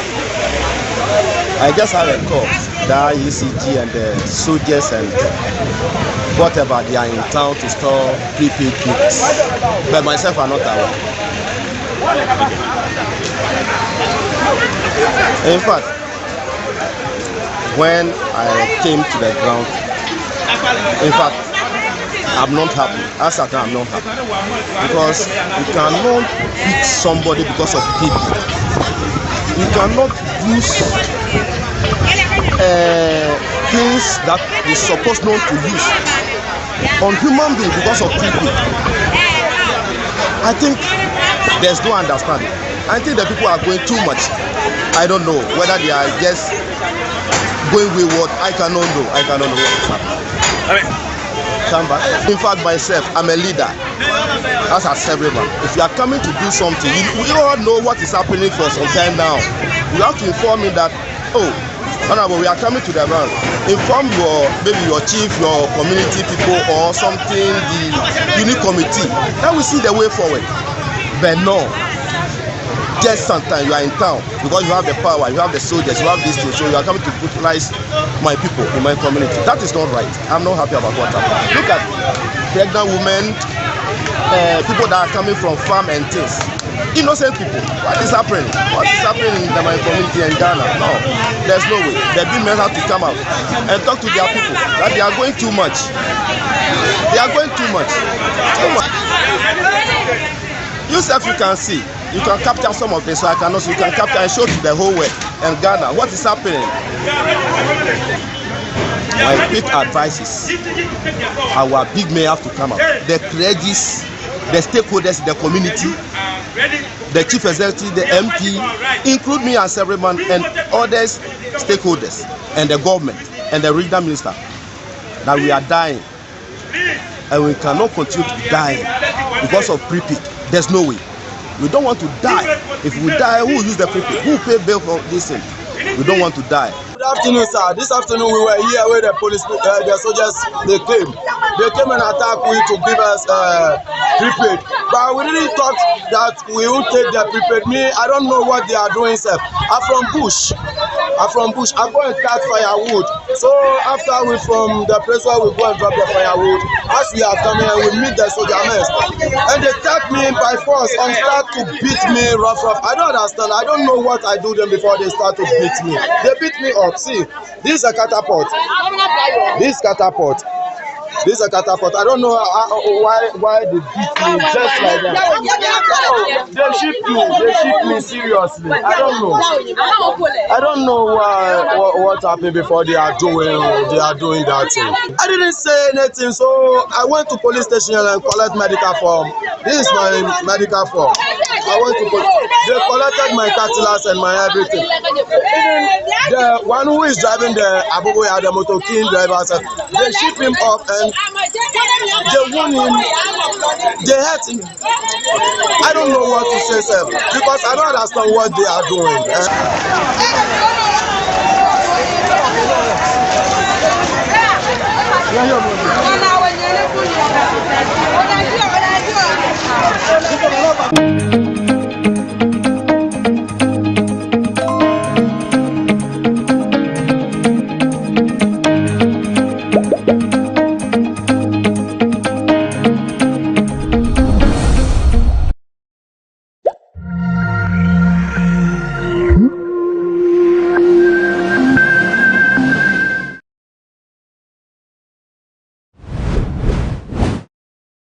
Now this year, you know, say you have to use you have to light news. It's all saying. Yeah, the playing. Yes, I have to say, yeah, oh, what are the iron talk? Not too late to never than Yato. And you say, endless media, and you don't picture me in the I'm going to can you widen until some 2 months and a bit? I'm with me. I produce the Albanian light and issue. And so, yeah, Papa, me and your beans. Now, my father, then she only a bad energy. Who has who could be here on my own side. I think what to get by international to miss you. On my own side, near almost have a system. And I she look around and say, oh, my, you could have go who in your beans. Near young to look around when you be so. Lay a part and a sentence you're young people. And then I'm not. And today I will overshadow that by you. I saw a man about a man up for me, the near son. Robert, what person? And he said, 70 pesos. Nana, the immediate family married the they have 70 pesos. I'm not Gianni, our man of Conca. And yes, I'll tell you all the name Emerald. I buy better. Oh, see, I hear you. Oh, see, I dream. It's in Canada to you. You say, you're the player. Yes, when you're on the inside.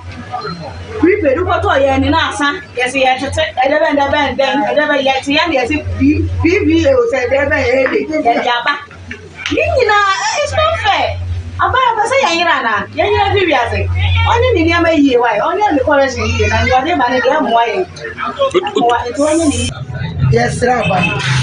Japan, so you say, also bread, no dear. Yes, Rena. What happened? Oh, my, this woman, they say, can't create me. They show say, as I'm a too light, they so. The bear day, dear Panet, so. On Shamu as a no command. Let me be enough for me throw my name. Nay, a bread. Look, I saw 2 maybe, but ever shall say, it's your own tissue. Oh, my tissue, near to me, bush. There's also be a bullock or so. There's a rare day. Aha, it's your funny chow. Oh, we are no more used to be beyond my let me throw me. They have bread.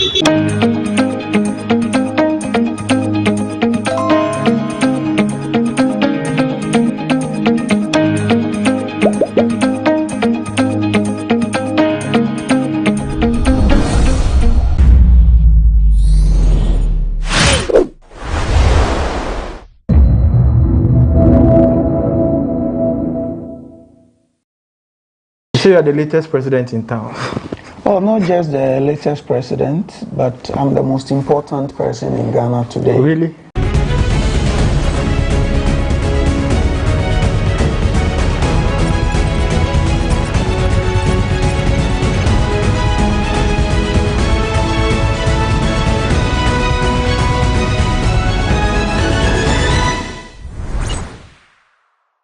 Hello and welcome to another edition of Sports Check with me, Perez Ezwaka. Today I'm speaking to a man who has transitioned from sports journalism to sports administration. He's doing incredibly well. He is currently the Vice President of the World Arm Wrestling Federation, the President of the African Arm Wrestling Federation, and the President of the Ghana Arm Wrestling Federation. Charles Osiasibe is my guest on today's edition of Sports Check. And once we come back from this break, we start a conversation on arm wrestling.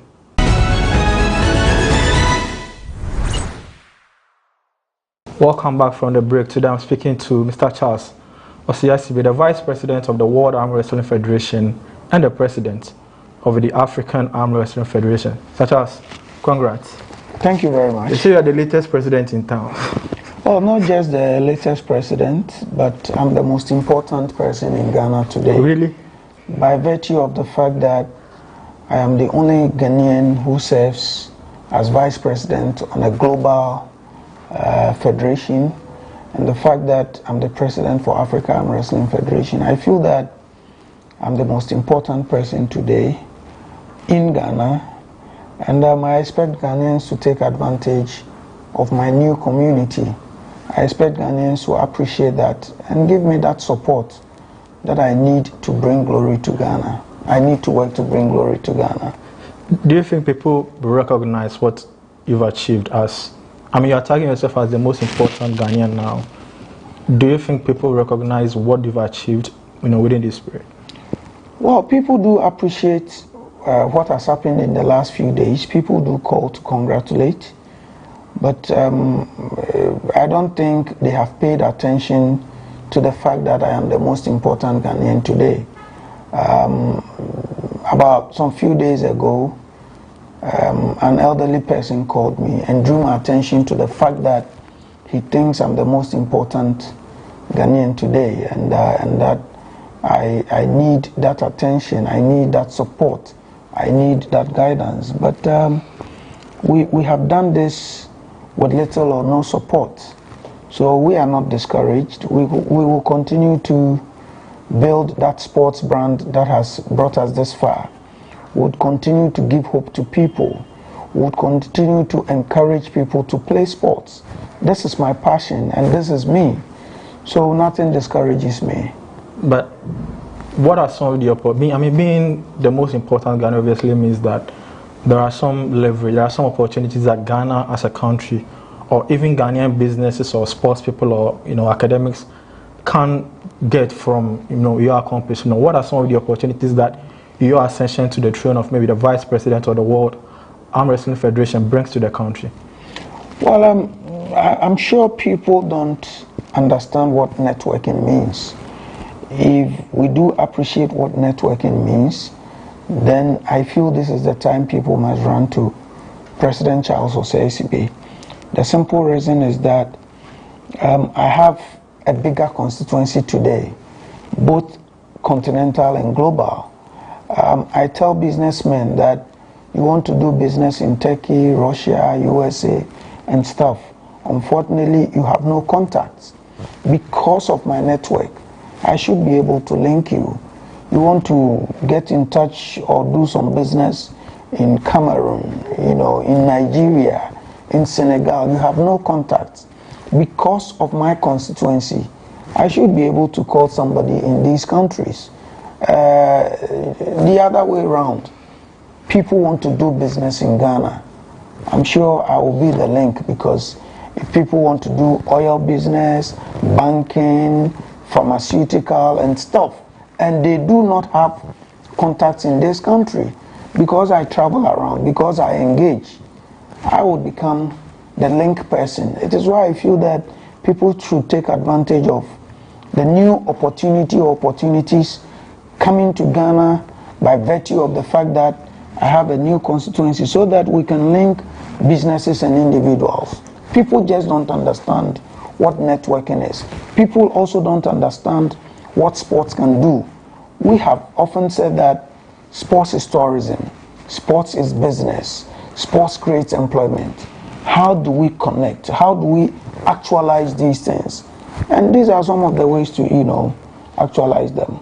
We'll come to your plans for the sport, but on your personal level, what are some of the things that you have in mind to do to help the country? Basically, use your connections, use your contacts to help the country apart from sports.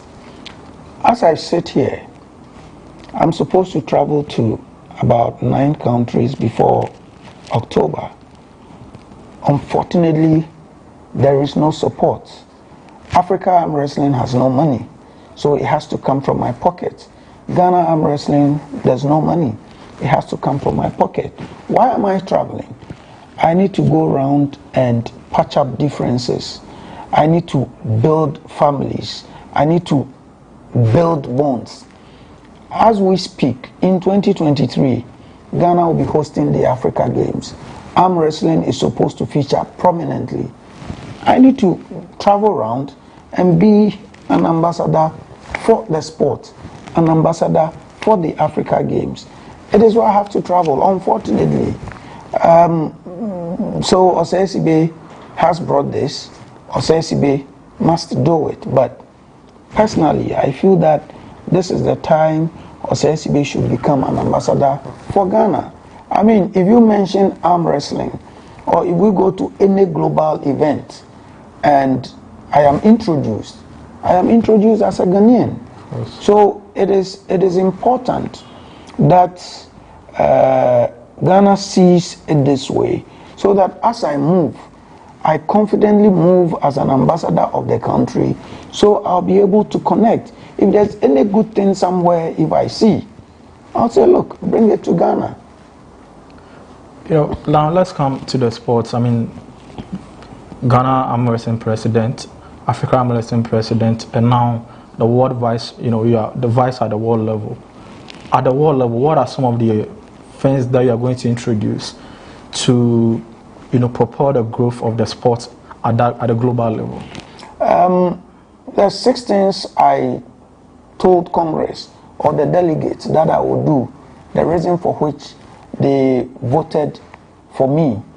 I remember some few years ago, about 3 years ago, I started engaging the board of Africa Arm Wrestling and the general family that, look, Ghana is going to host the Africa Games. We need to push and make sure that Ghana is arm wrestling becomes part of the games. Some thought I was joking, but we did some good work.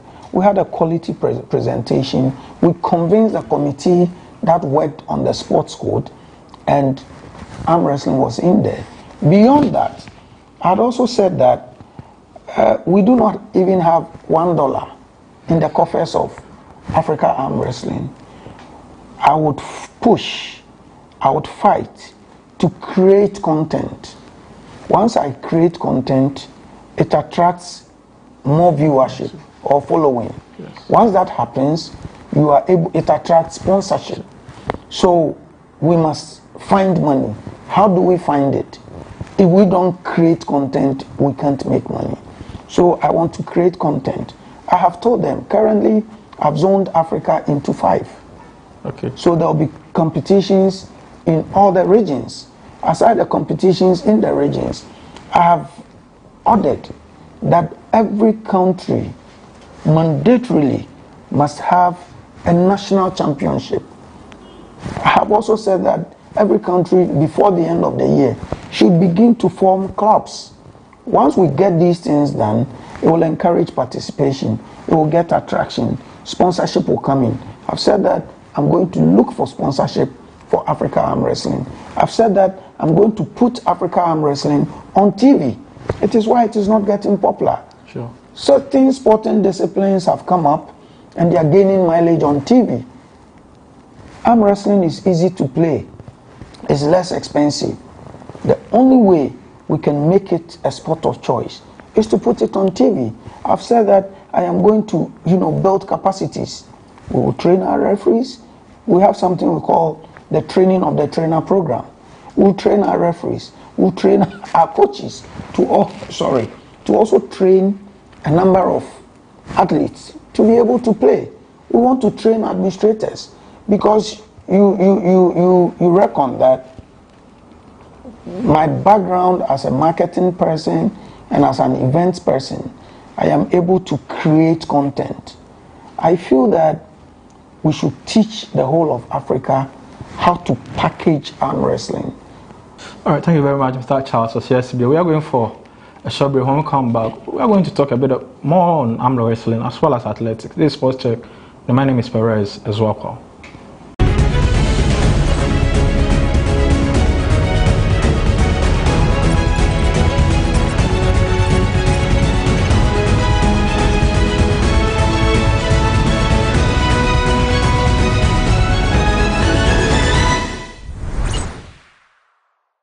Welcome back from the break. This is Sports Check. I'm Perez as well. Today, I'm speaking to the man who tags himself as the most important Ghanaian right now. We've delved a lot about the, world arm wrestling. We've done Africa. Now let's come to Ghana, the place where you sow the seed and now you seem to be reaping the benefits at the global level. I have been following arm wrestling for a while now, and to be honest, I'm really, really impressed from where you took it to where it is now. What has been the motivation for you? The motivation. So I served Ghana basketball under Peter Podogbe. I served Ghana athletics under Mr. N.A. Ajintete. I served Ghana Boxing under Moses Fuamonim. I served Ghana Weightlifting under Benunu Mensah. And my background was event. So it got to a point, I asked myself, how can you influence the change you always advocate for? It's not just about sitting on radio and TV and then preaching on advocacy. Sometimes you must, put your hands to it. A number of ideas came into mind, but I picked up arm wrestling. And, people can confirm that we have done some good work within the period. Gradually, we are becoming a sport of choice. Gradually, Ghanaians are loving their traditional sport.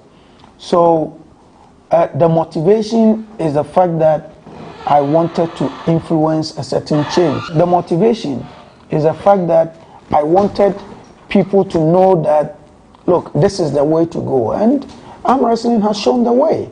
So I am motivated by the agenda to make things better, the agenda to set records straight, the agenda to have a benchmark.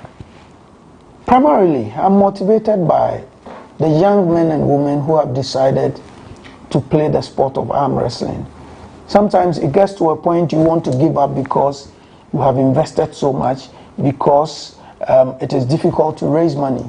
But you look at these young men and women and, you cannot leave them halfway. You need to continue to fight for them. You need to continue to push so that,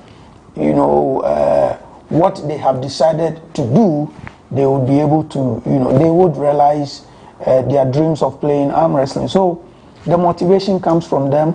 The motivation also comes from trying to set standards. And I know that we have achieved what we wanted to do. People are happy playing arm wrestling, even though it doesn't bring so much into their pockets. But people are also happy that today we are serving the global body and we will be able to influence change. You spoke about the pullers, and on some of the events that I've attended, you always, at the end of the program, make or announcements and appeal to the corporate world or the various government agencies to recruit some of these things. How difficult is it to manage a group of people who are heavily talented, but for some reasons do not have the job that will feed them and make sure that at least they have some life? Well, sports is a job. Sports creates employment. That's why we feel that people must not just take advantage of them, but people must, associate themselves with these sports talents.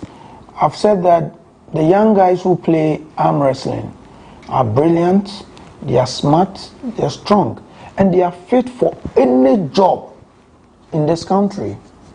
Fortunately, we coach them. We have decided to be their coaches.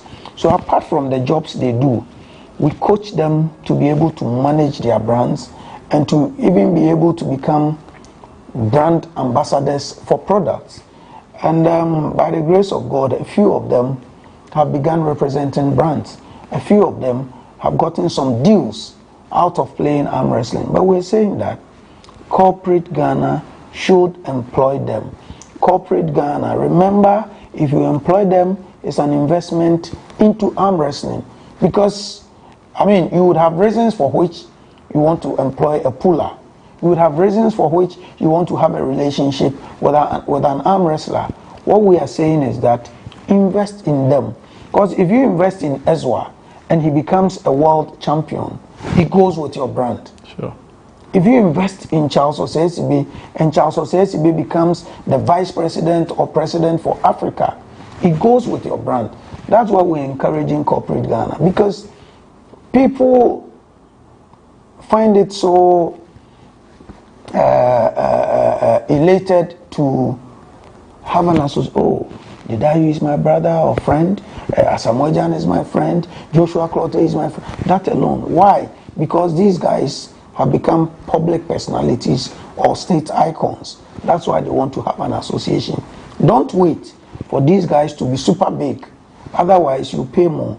I feel this is the time where brands and corporate Ghana can grow with my talented and strong arm wrestlers. It is important to have that association. So if a brand wants to invest in one athlete, pick him from the bottom and take him to the world level, any idea how much it will cost such a brand? Well, let's look at the model of Nigeria. Recently, Nigeria went to the Commonwealth Games and the whole of West Africa or Africa is praising Nigeria for, the good work they have done. How did they do it? They got government and corporate institutions to manage or support individual athletes. So corporate institutions were paying between $10,000 and $20,000 a month towards the training of one athlete. I'm saying that if you want to invest in one puller, you can invest about $30,000 a year, and you would get that athlete at that level. 30,000 is good money to get the athlete to train, to get the athlete to eat the right food, to get the athlete to use the right equipment. And that athlete will get to the top and probably become a quality brand ambassador for your businesses. It is important Ghanaians consider this and invest in these athletes. I mean, you've been doing this for years. What has been the highlights of your quote-unquote arm wrestling career? So normally when these young men and women go to the championship and they win medals, it makes me happy. But the biggest today are just two. One, fighting to make arm wrestling a sports code for the Africa Games, for me, is the biggest highlights. Arm wrestling is now part of the Africa Games. And so long as I continue to be the president for the Arm Wrestling Federation of Africa, we would work hard to maintain our status as part of the Africa Games. The second, people may think, but that is personal. The fact that I have become the president for Africa and the vice president of the world. But frankly, the fact that we're playing in the Africa Games is the biggest highlight since I started doing arm wrestling. And what has been the most challenging? The day that you were like, I want to give up? Oh, it's happened severally. When you need money to get things done and you're unable to raise resources, sometimes you want to give up. But at this point, where I have gotten to, the pullers in Ghana and Africa are my priority. If I give up, the future and the hope of a number of athletes is dashed or dwindled. So I have no option but to hold on to this and work harder than what I have done in the past. Now, we're going to talk a bit of athletics. We've done a lot of arm wrestling now. He's the second vice president of the Ghana Athletics Association. We went for the Commonwealth Games with over 100 athletes and we came back with 5 medals. What do you make of our performance in Birmingham? Well, our performance is as a result of what we invested. I often say that if you invest X, you won't get Y, you get X. Sure. So because we didn't pay attention to the Commonwealth Games, just as we've done to previous international games, we didn't get what other countries were able to achieve. But personally, based on what we invested and what we had, I think that we overachieved. Wow. And kudos to the Ghana Boxing Authority and the Amateur Boxing, Ghana Amateur Boxing Federation, and then my own Ghana Athletics Federation. I feel that we have overachieved based on what we invested. Commonwealth Games performance, I don't expect anybody to condemn any athlete or any federation. We have overachieved. I've always had the view that you guys at the Ghana Athletics Association are either misunderstood or you don't tell your story now, because we now celebrate the likes of Azamati, Joe Paul, and other. But a lot of the work to get these guys to the other parts of the world where they are now, say, global stars, were done by the GAA. What's the problem? Is it that you don't communicate well to the public, or? It is time that we invest in other sporting disciplines, because football is not sports. I do not see any sportsman in Ghana today who does so well than Azamati, Joe Paul Amwa, or Deborah Akwa. I stand for correction, but not even a footballer. Nobody, as far as performance is concerned, because these guys meet all the best guys globally, and they are able to match them. Yeah. So what are we talking about? You mentioned if we go to Commonwealth Games and Joe Paul Amwa wins bronze with all the top athletes within the Commonwealth nations, you don't think he stands taller than all the footballers who mention their names in this country? If Deborah Akwa wins bronze at the Commonwealth level, you don't think she should better be taken care of than, you know, all these sports personalities we talk about? It's just unfortunate. Maybe some quality packaging should be done. Maybe Ghanaians must have a different orientation. Sports is not football. We create the impression that if you don't play football, then you cannot do sports. Please, the mother of all sports is athletics. And I feel that it is important people begin to pay attention to athletics, boxing, badminton, tennis, table tennis, taekwondo, and all. Because these sporting disciplines we do not respect are the same disciplines that win medals for Ghana during international competitions. Because Usain Bolt, Manny Pacman, or even Anthony Joshua in boxing, Serena Williams in tennis, Michael Phelps in swimming, their net worth alone is so huge. Sure. And I say that if we understand that sports is business, we will invest in athletes so that we'll be able to get the likes of Usain Bolt, Manny Pacman, and the rest in this country. Because if they want to keep their net worth in Ghana here, we will not run to IMF for loans. Usain Bolt is net worth over 300 million. Serena Williams over $400 million. Name them. Tiger Woods and the rest. Assuming we have such personalities in Ghana, we will not run to IMF for loans. So I want to challenge the businessmen in this country. I want to challenge government. Invest in sports. Invest in sports athletes. Invest in sports equipment. And we will reap big. Sure. The sports economy can be equal to or bigger than any other sector of the economy. Look at what football can do. Assuming Ghana decides to host Africa Cup of Nations, you have no idea the boost this will bring to the economy. Assuming Ghana decides to host World Athletics Championship or World Arm Wrestling Championship, you have no idea. Tourism. Because remember, if we are hosting World Championship, the airline business will be boosted. In fact, transport business. It includes airline and normal transport, ground transport, hotels, people who deal in replica stuff. Tourism. A lot of things. Yeah. Why can't we consider these things? On that sporting note, let's veer into a part that we are going to the World Cup in Qatar. We missed out on the 2018 edition. We are back now. What do you make of our chances? I mean, vis-a-vis all the players we have and all the issues at the Black Stars. I just wish Black Stars well. I pray they're able to perform. If they're unable to perform, I won't begrudge them.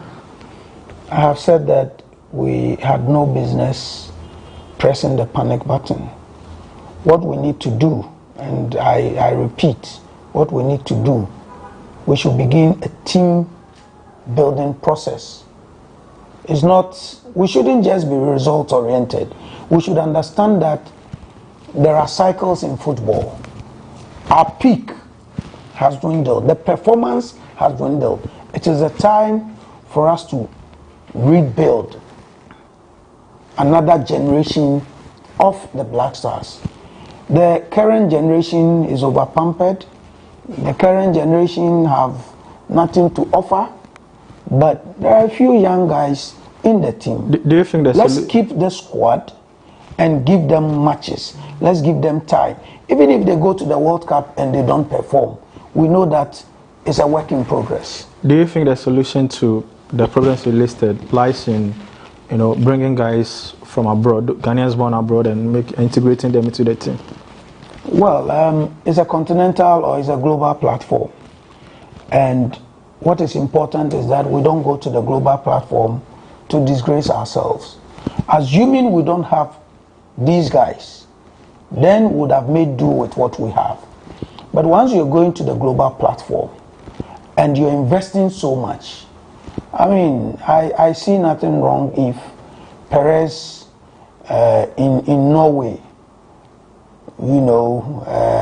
with Norwegian or Ghanaian parents, can play better than Charles Osesibe, who was involved in the qualifiers. I see nothing wrong. The most important thing is the impression out there. So any quality Ghanaian player anywhere who can give us that A performance, emphasis on A performance, I see nothing wrong if such a person is invited or decides to switch nationality. But we must understand that it is work in progress. We should begin to build a new team. All right, thank you very much, Mr. Charles Osesibe. We have been speaking to the president of the African Arm Wrestling Federation, the vice president of the World Arm Wrestling Federation, and the president of the Ghana Arm Wrestling Federation, Mr. Charles Osesibe, a renowned journalist, one who created the path and led the, the road for some of us. He's been our guest. This is Sports Check. My name is Perez Ezwakauto. Come here with another edition. Japon.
My daddy, Atafla. Hello, daddy. Hello. This is original daddy. Yeah. Okay, so guys, we are going to be talking about the Homowo festival, and daddy knows a lot because he has experienced it since you were born, right? Exactly. Yeah, and he has lived here, born and bred here. Right. So he's going to tell us everything we need to know about the Homowo festival.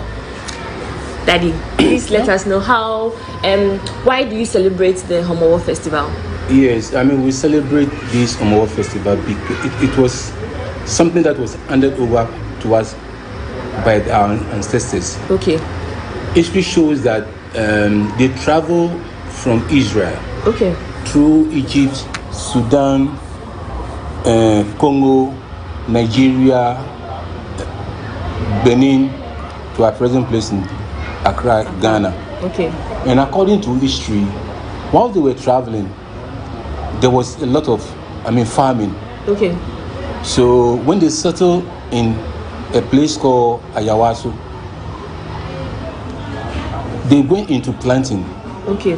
Because there was rain, they planted maize and other millets. Okay. So after the harvest, they hooted at the anger. Right? Yeah. So they prepare a food for the celebration, which is called pepue. What pepule? Pepue. Pepue. Yes. You need to have the tongue of pepue. Pepue. Yeah. Yes.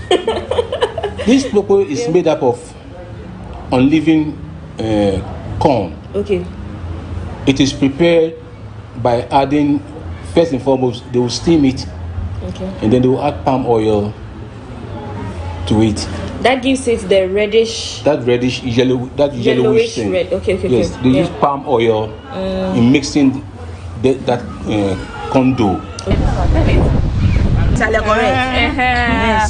Auntie is teaching me how to make it. You say you shy it. In Shale. Ojodban. Okay.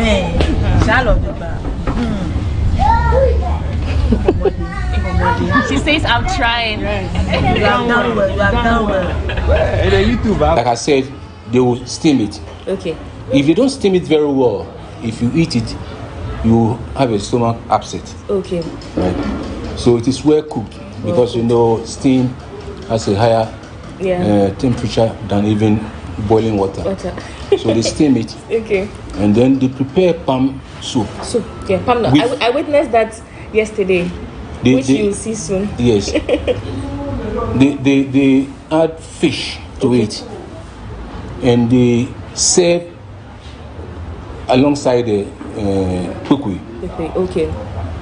But what they do is, before they do the Nkommo Wo festival, we have something that we call the Twin Festival. Oh wow.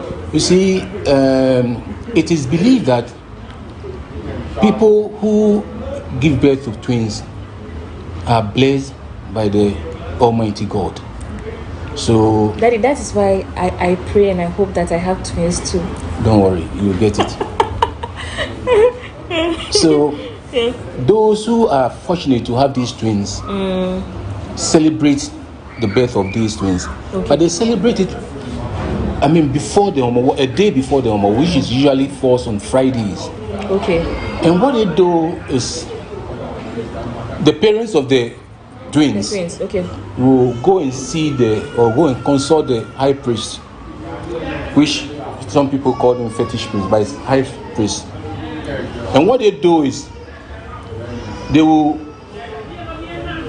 ask the oracle, the gods, to tell them if there's a problem with the family, okay, where the children are coming from. If there's a problem, then they have to resolve the problem. Okay. If there's no problem, they have to jubilate. When you say problems like difficulties, not having jobs, not being able to get husbands and spouses, not able to give birth to children. Okay. So the gods will give a message to these twins, in the form of through their parents. Okay. And they can only do that when the high priest go into trance and then speak to the gods. Okay. He will get information from the gods, which he will pass on to these children and their parents. Okay. Now what they do again is they put a bowl there. They pour libation.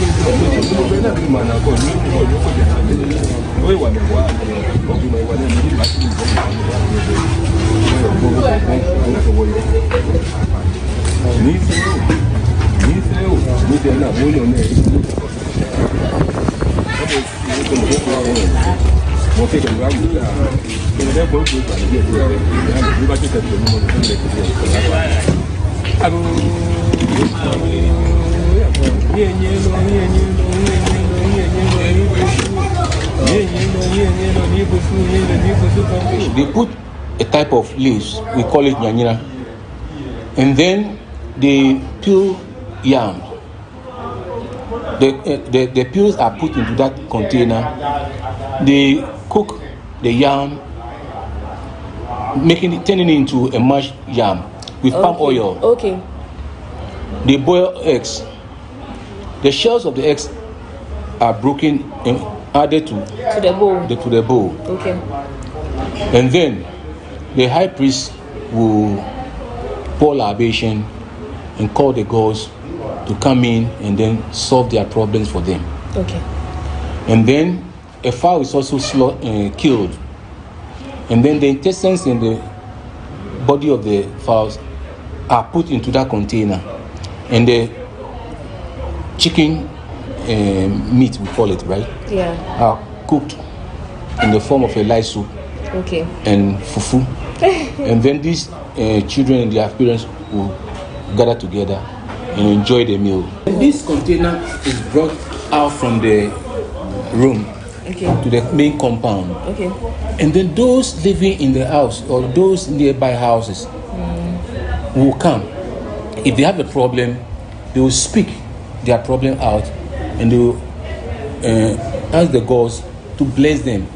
If you are looking for babies, that the gods should bless you to have babies. Okay. If you're looking for a good job, things like that, you tell the gods what are your challenges, your problems, and you put money, which into usually the bowl. goes into the bowl. Okay. That this is the money that I'm giving you, the gods, to listen to me and perform all that I'm putting across.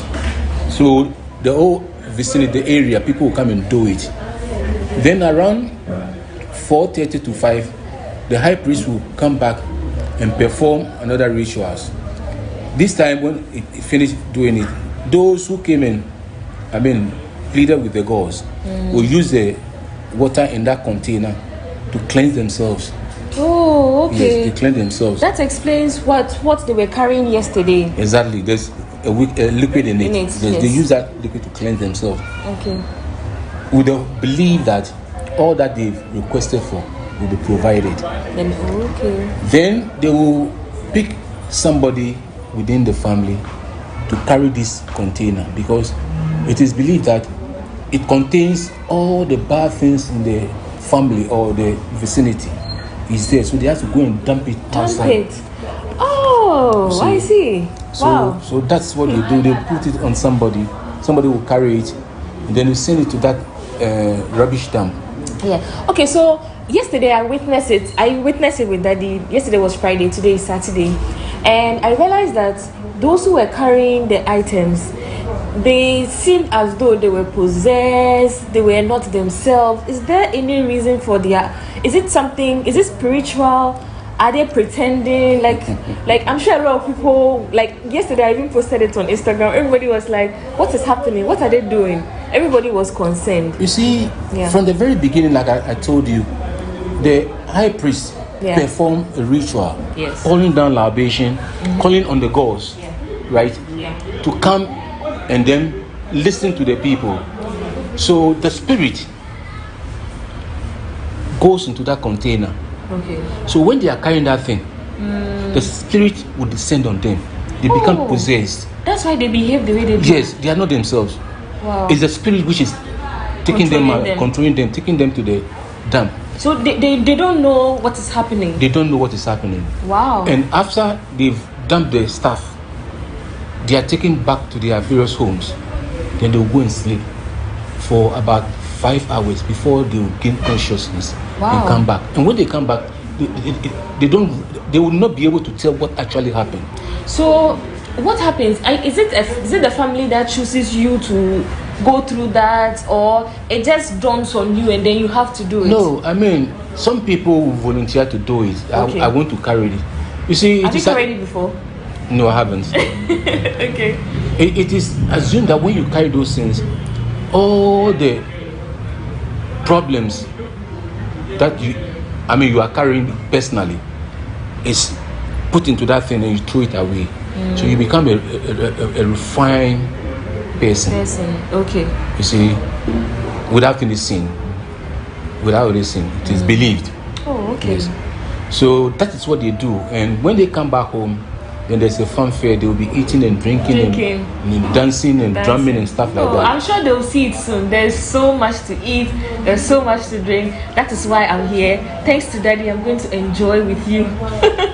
Yeah, so that's what they do. And the celebration goes up to the middle of the night. Okay. Then they stop. Then the following morning, which is a Sunday, which is a Saturday. Okay. That is the main Nkommo Wo festival. All right. Like I said earlier on, the women in the house will wake up early in the morning. By then they've gone to the corn miller to mill the corn for them. They've done whatever they have to do using the sieve, like this, to do the cooking. And they add the palm oil to it.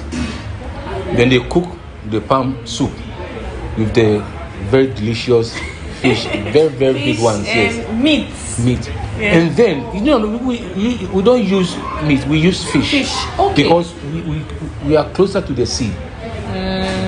You see, our high priest is called Naye Wulomo. Okay. Naye is the sea. It's about the Nile. Okay. You see, but they've changed the name into Naye. But it is Nile. The Nile River. Yes, because they emanate from that place. They migrated from that place to the present place. Right? Yeah. So, Saturday like this, after cooking all these meals, the chief high priest will come out of his palace and pour libation and ask the gods for their guidance. Right? Then everybody can go about preparing and eating the quick meal. Okay, so I was fortunate that I was also fortunate to have witnessed a libation this morning. So, do they also have specific people who do it in your various homes, or? Usually, these things are done by the high priest and the chiefs. The chief. So yes. He was a chief doing the. Yes, a chief. Oh, you have a chief in the family. Yes, he's a chief. Okay. So after they pour the libation, finish cooking the things, and then they have to do sprinkling of the kuku. Okay. You see, years back they were with members of the family. They've gone to the other world. So we are telling them that today is a festival day. So we are remembering you people. So that's why we are sprinkling the kuku. Oh, okay. But the thing is, when you do it, it is the ants and the lizards that eats them. That eats those stuff.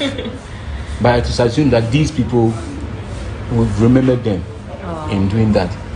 Then around 3-4, the whole family will gather and eat from one pot. You see. Then after the day, the following morning, that is Sunday. The old women in the family will wake up around 4:30 at dawn. Okay.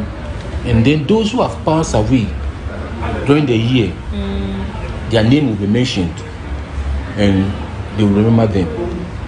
They will cry and pray for their souls. Yes. And after that, they will come out and wish everybody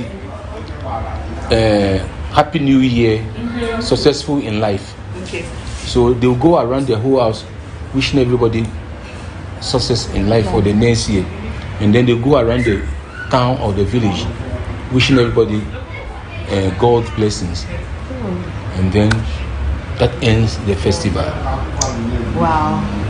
I hope you enjoyed listening to Daddy explaining everything to us. Yesterday I witnessed it and I kept asking myself a lot of questions, but thanks to Daddy, I've been able to understand why this is celebrated. But Daddy, is there any other reason why you celebrate Homowo and in fact the Twin Festival too? Is there another apart from what you've all mentioned again? Yeah, like I'm saying, Homowo, because our ancestors' migration from the land of Israel to this very place encountered a lot of challenges.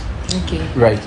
So when they got to present Accra, Ghana, you see, there was farming. So they were compelled to go out to do farming. Okay. And around this time, okay, so see, usually they prepare the grounds around March Day. Yeah. For the rains. For the rains. The rains will come around May, June.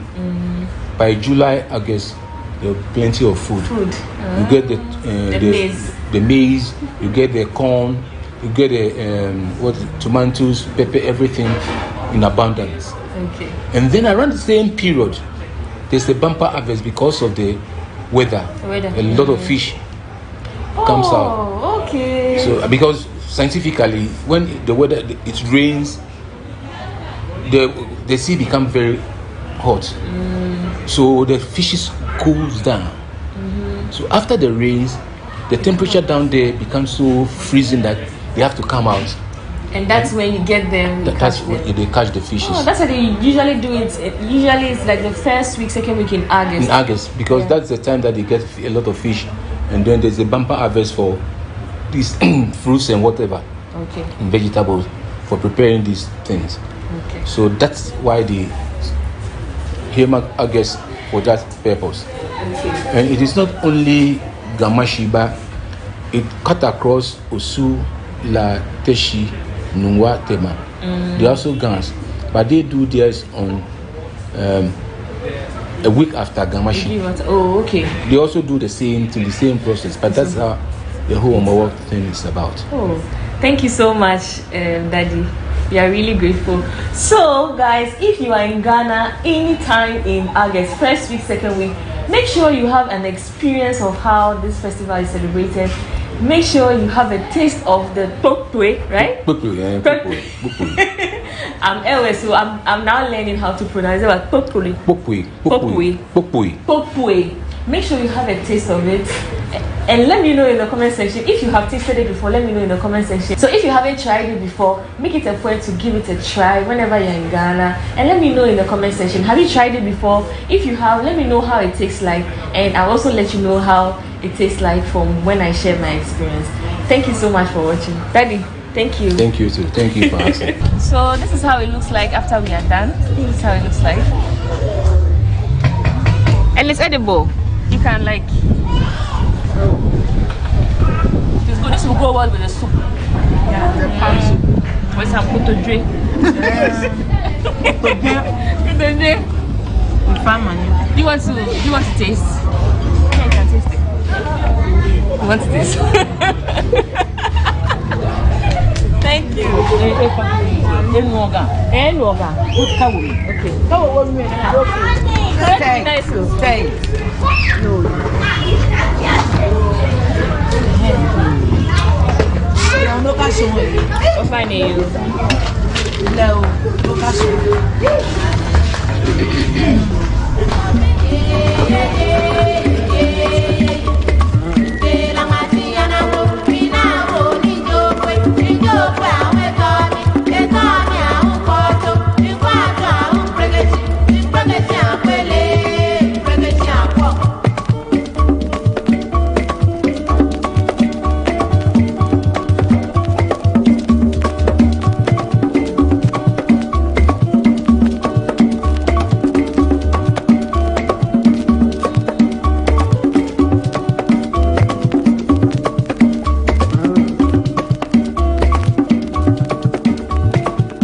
We are back again, Charlie. I hope you are doing amazing. This place is where shea butter is made. It's a very popular place here in Tamale.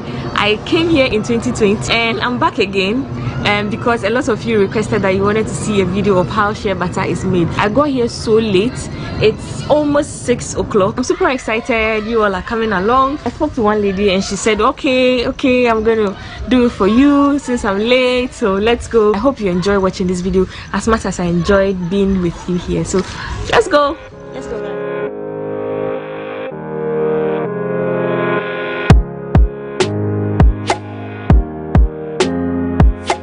I'm so late today. It's currently 5:42, almost 6 o'clock.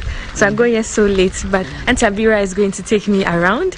And if you haven't watched my previous video, when I came here, I showed the entire process of how shea butter is made. So yeah, I'm here again, and I'm late. So let's hope we can get a lot to vlog. If not, I'm going to insert my past videos here. So let's go. The shea butter comes from kernels within the shea tree seed. After the kernel is removed from the seed, it is dried till there's no moisture in the seed. It is roasted and allowed to cool for some few hours. The seed is now grounded into powder here at the mill. This is how it looks like.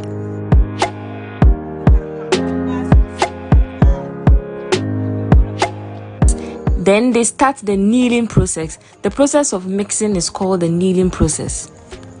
They then mix the powder with water bit by bit to acquire the perfect texture. So because I'm late, this is what happens. They usually put the fresh, the dried shea into this container and grind it into a paste like this. This is how it looks like. They add a little water, so it looks like this. Yeah, I'm lucky, I'm fortunate. Auntie is here about to make one so that you can all see how it's done. So she has just started the process. After it's grinded into a paste, we are going to start mixing it into the water like this.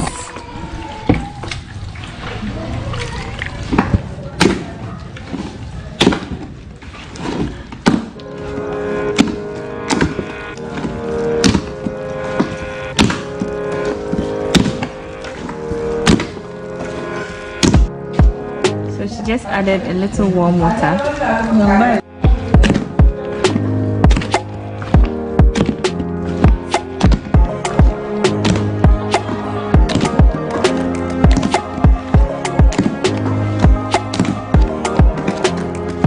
So I'm joining her to mix the shea butter. It requires a lot of strength from the upper part. On a normal day, you would have seen a lot of women here, but so this is how it looks like. Wow.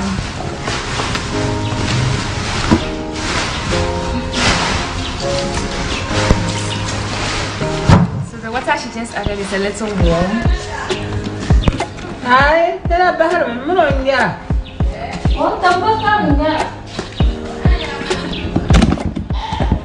Have you guys noticed that the color is changing from dark brown to a little lighter brown? Yeah. So as she keeps mixing it, the color keeps changing. So the color is going to change. The color is going to change till it turns to white, cream, like cream. Then they scoop the cream out. The cream is the oil. So that's it. Like, yeah, they are doing amazing. I really wish I had come here earlier. I would have been able to show you. Like, you see a lot of them working here. The last time I came, the whole place was full of women working, and they've been doing this for a long time. So yeah, it's really interesting to see. When you find yourself in the northern region, make it a point to visit, make it a point to come, show them some love.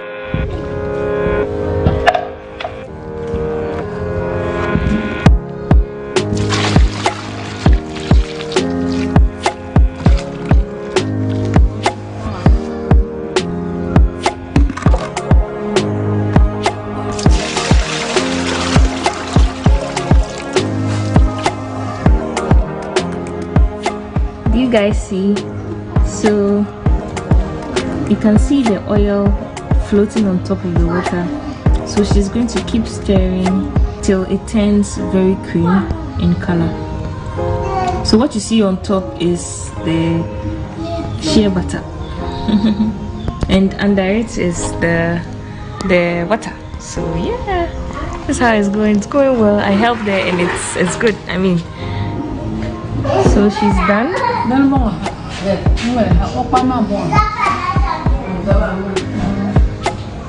So this is how it looks like after 20 minutes of mixing the shea butter with water. The shea.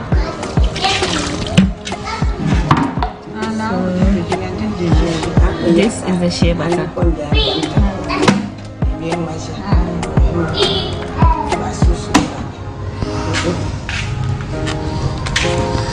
So this is the most difficult part. After this, everything else is quite easy.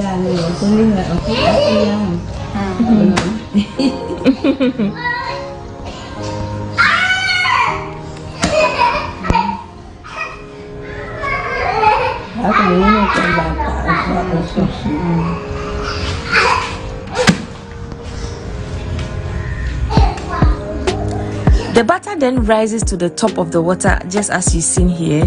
Then they collect all the butter out and boil to remove excess water. After this process, they now take it back there, boil it. As soon as they boil it, then the oil comes on top. So they pick the oil, and that is like organic shea butter. So this is one which has already been done. Since I'm late, this is how it looks like. After boiling, this is the final shea butter and is then transferred into the plastic containers or boxes.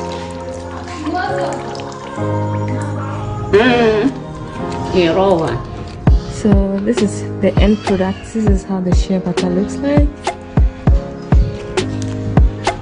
So I'm buying this because I'm going by flight. I can't carry the big container. But yeah, she has. This is how, if you want it bagged, she will get it for you. Yeah. Beauty soup. What about this one? The virgin soup. Virgin is plain shea soup. Okay. Plain shea. This has the same basic ingredient but with baobab powder added. Okay. It serves as an antibacterial. Antibacterial soup. Yeah. So virgin plain shea butter soup. We have neem soap. What's neem soap? Neem. We have neem added to the basic ingredient, shea butter and the coconut oil, or this is moringa soup. Moringa soup is supposed to be here. Yeah, moringa soup. They're all beauty products. Then we have henna. It's time to go. Mission accomplished here. I have here my backpack. I'm going to rest.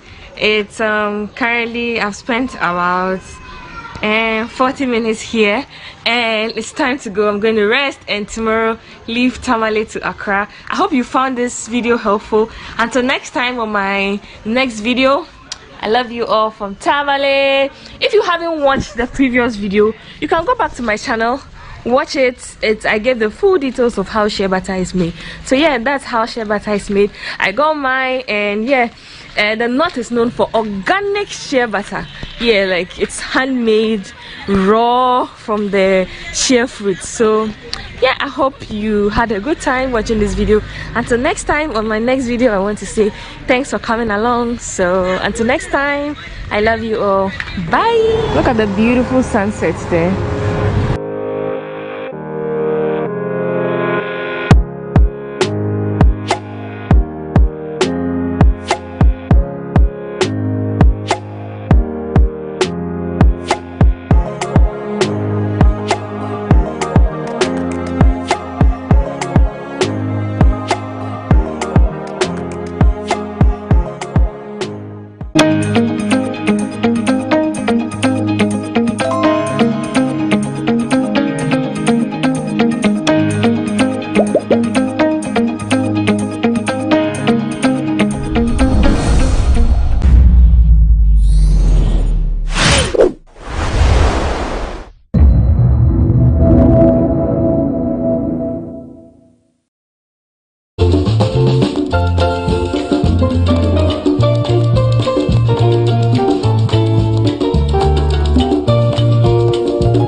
electric power challenges that your people have been facing. After this commissioning by the President Nana Addo Akufo-Addo, you have the hope and belief that it's going to be a thing of the past. Yes, that is what we are hoping, and I believe that will also cut off the power erratic in the community. That is what we don't want to experience the power cut out anymore. Thank you very much. So, Kwaku, I just spoke to the assembly member who actually is for the people of the western part of Kaleo district. So he was the one that I spoke to, and he has also expressed how this project is going to be beneficial to his people. So rather, I will get in touch with the Volta River Authority since they actually worked on this project. They will be able to give us the full scope of the project. When we talk about the commission of the Kaleo solar power plant, what actually it is, what does it entail? The people and officials from the Volta River Authority who work directly for this project will be able to give us all these briefings. So across the length and breadth of this country, will appreciate what this government actually is doing to help electrification project. And since it has put in place measures to ensure that renewable energy will become something that our man will move forward with. We started with thermal energy under the first president of the Republic, Dr. Kwame Nkrumah. Then Kakra and the power and the renewable energy also abekauno. And the renewable energy it has come to stay. And after we're looking for by 2030 we'll have over 1,000 megawatts of power from renewable energy since we have what it takes to make it work. We'll be getting in touch with the Volta Authority to give us full detail of that the President of the Republic is about to commission and the benefit it will have on the good people of the Upper West region. Just as I said earlier on, it's going to save power to about 32,000 households in the whole of the Upper West region. So this is what the people in the region are going to benefit from. So let me get in touch with the Volta River Authority officer who is joining me here on set. Thank you, sir, and welcome. Thank you. Can you give us your full name and your designation, sir? I am Isaac Bedu, Manager, Project Management, VRA. Oh, okay, thank you. Now, since this project would sit directly under your office, can you tell us this whole project, what is it about? This renewable energy power project is a solar power project. So what you see here is a solar farm, 8 megawatt solar farm, which uses the sun's energy to generate electricity. Okay. So how they come about? What actually engineered this project to be situated at Kaleo? Okay, solar means that we need a resource, we need the sun as a resource for the generation. And in the northern sector of the country, especially in the sun, the resource is available, and also land is available for solar. Huge acres of land in order to be able to plant. So with the resource available and then the land availability in the Upper West region, we decided to site the project here. Okay. So aside solar, aside the sun, aside the availability of land, did you find it difficult getting other things that you this project? No, I think we've enjoyed a very good couple in the area. When we started looking for land, they were quite ready to give us land for us to develop. So they encounter much difficulty as far as coming into the region. The minister was very cooperative, the chiefs were very cooperative, and the landlords were very cooperative. Okay, so how is it going to be connected to the national grid to serve the whole of the Upper West region? Okay, so this is connected to the 34 kV, connected directly into Greek Coast substation. So it's connected into the national grid, the 161 grid. So wherever you are, enjoy this. The people of the Upper West region over the years, our outages, and their belief and hope is that for coming on board of this project to be a thing of the past. Can that be that assurance to these people? Yes, this is cited here. It improves the voltages of the community. So once it's connected to the 34 kV, the voltage is improved.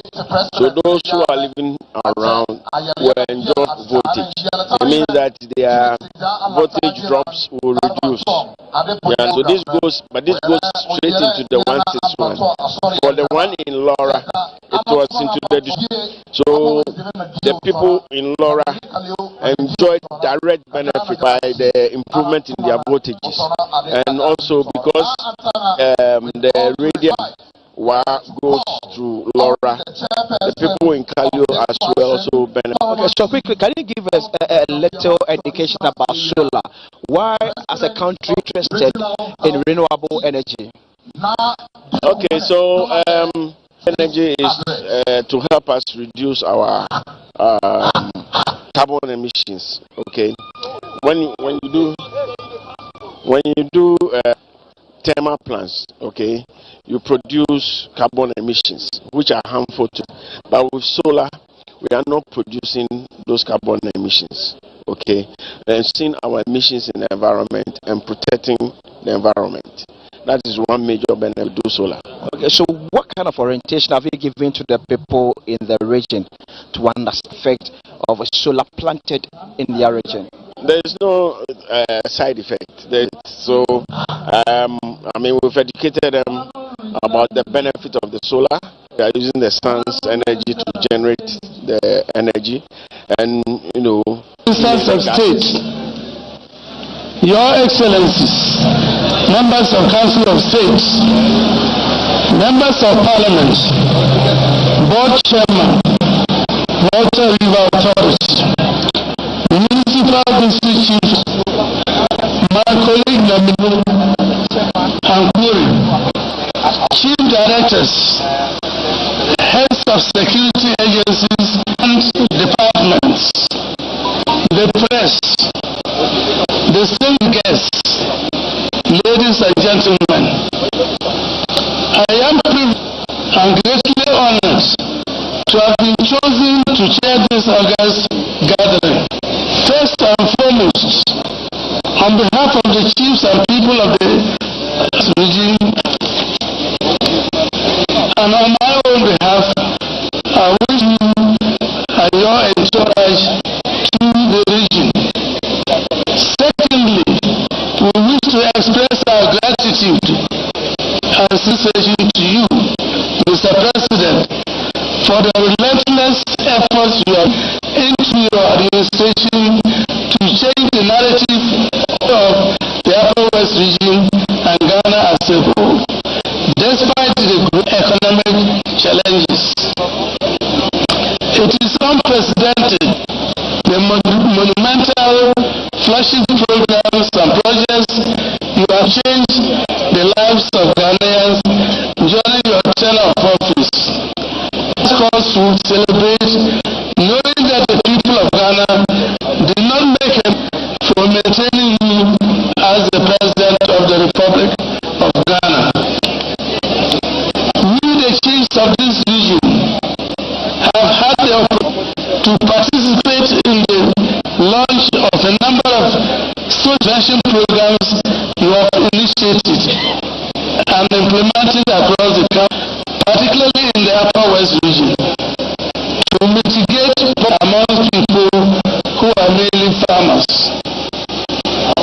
Your Excellency, it will be recalled that on 4th February 2020, for the start cutting of the Kaleo solar power project, it is to note that today we are here again to witness the commissioning of power project. This undoubtedly is going to mix in Ghana. In the Upper West region alone, 2 projects. This one we are currently witnessing today, and most of such projects have been far removed from Masses region time past. Today, we note happening live here in Kaleo. That is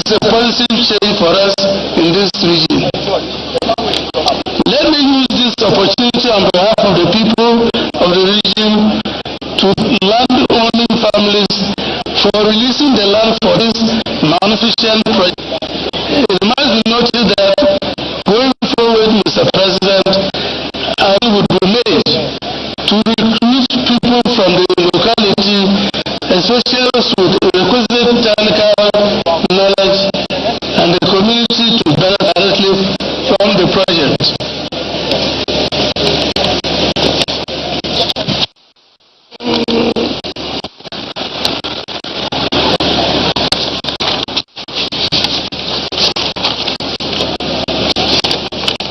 Your Excellency, we know the benefits of the project. It will create for the Upper West region and the Ghanaian community at large to the energy requirements of the country, and furthermore facilitate electrification, which will serve as a catalyst for industrialization. It is a game changer of the Upper West region. Must applaud the President and his team for this feat. Your Excellency, for more of such interventions in other parts to stem the north-south drift of the population.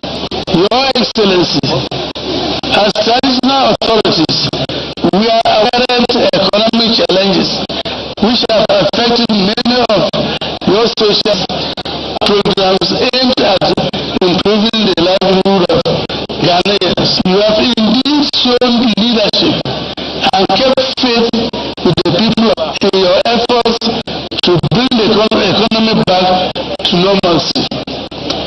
Your unwavering commitment for change in Ghana, despite these challenges, I hope fruits to the glory of God and leave an indelible mark. We particularly note and reward appropriately. I am most grateful to be called upon to chair this function. Please share or steering this function to its logical conclusion by cooperating. Your Excellency, we wish you and your entourage a successful work of the Upper West region. Thank you, Your Excellency. Happy.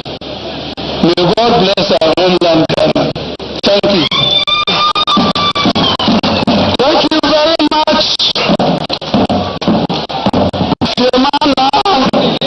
The President of the Upper West Regional House of His Excellency, they are most grateful to you as indeed our revered chief. Want to take this opportunity, Your Excellency, the board membership of the Volta River Authority chaired by. So you've been watching live pictures from Nadole Kaleo, a ceremony to formally commission the Kaleo solar power plant in the Upper West region has just begun. President Akufo-Addo will be commissioning that project. A while ago, we heard from the president of the Upper West Regional House of Chiefs addressing the gathering on behalf of the traditional rulers in the region.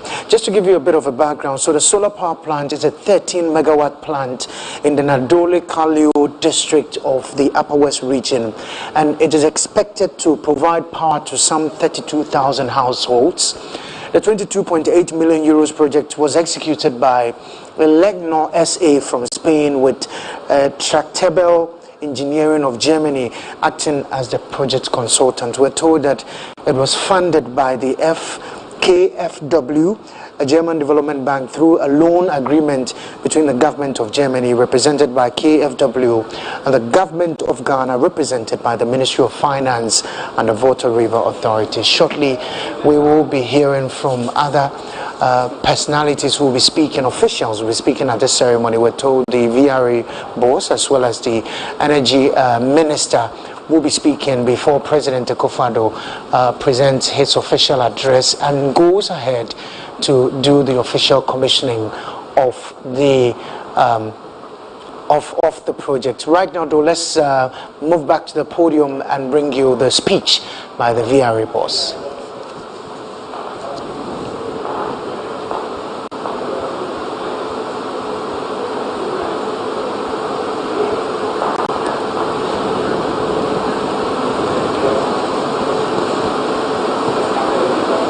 All right, so we will take you back to Kaleo shortly, where we will be bringing you the speech by the VRA boss. Don't forget that the Deputy Minister of Energy will also be addressing the gathering before President Akufo-Addo delivers his address, and then move on to commission the project.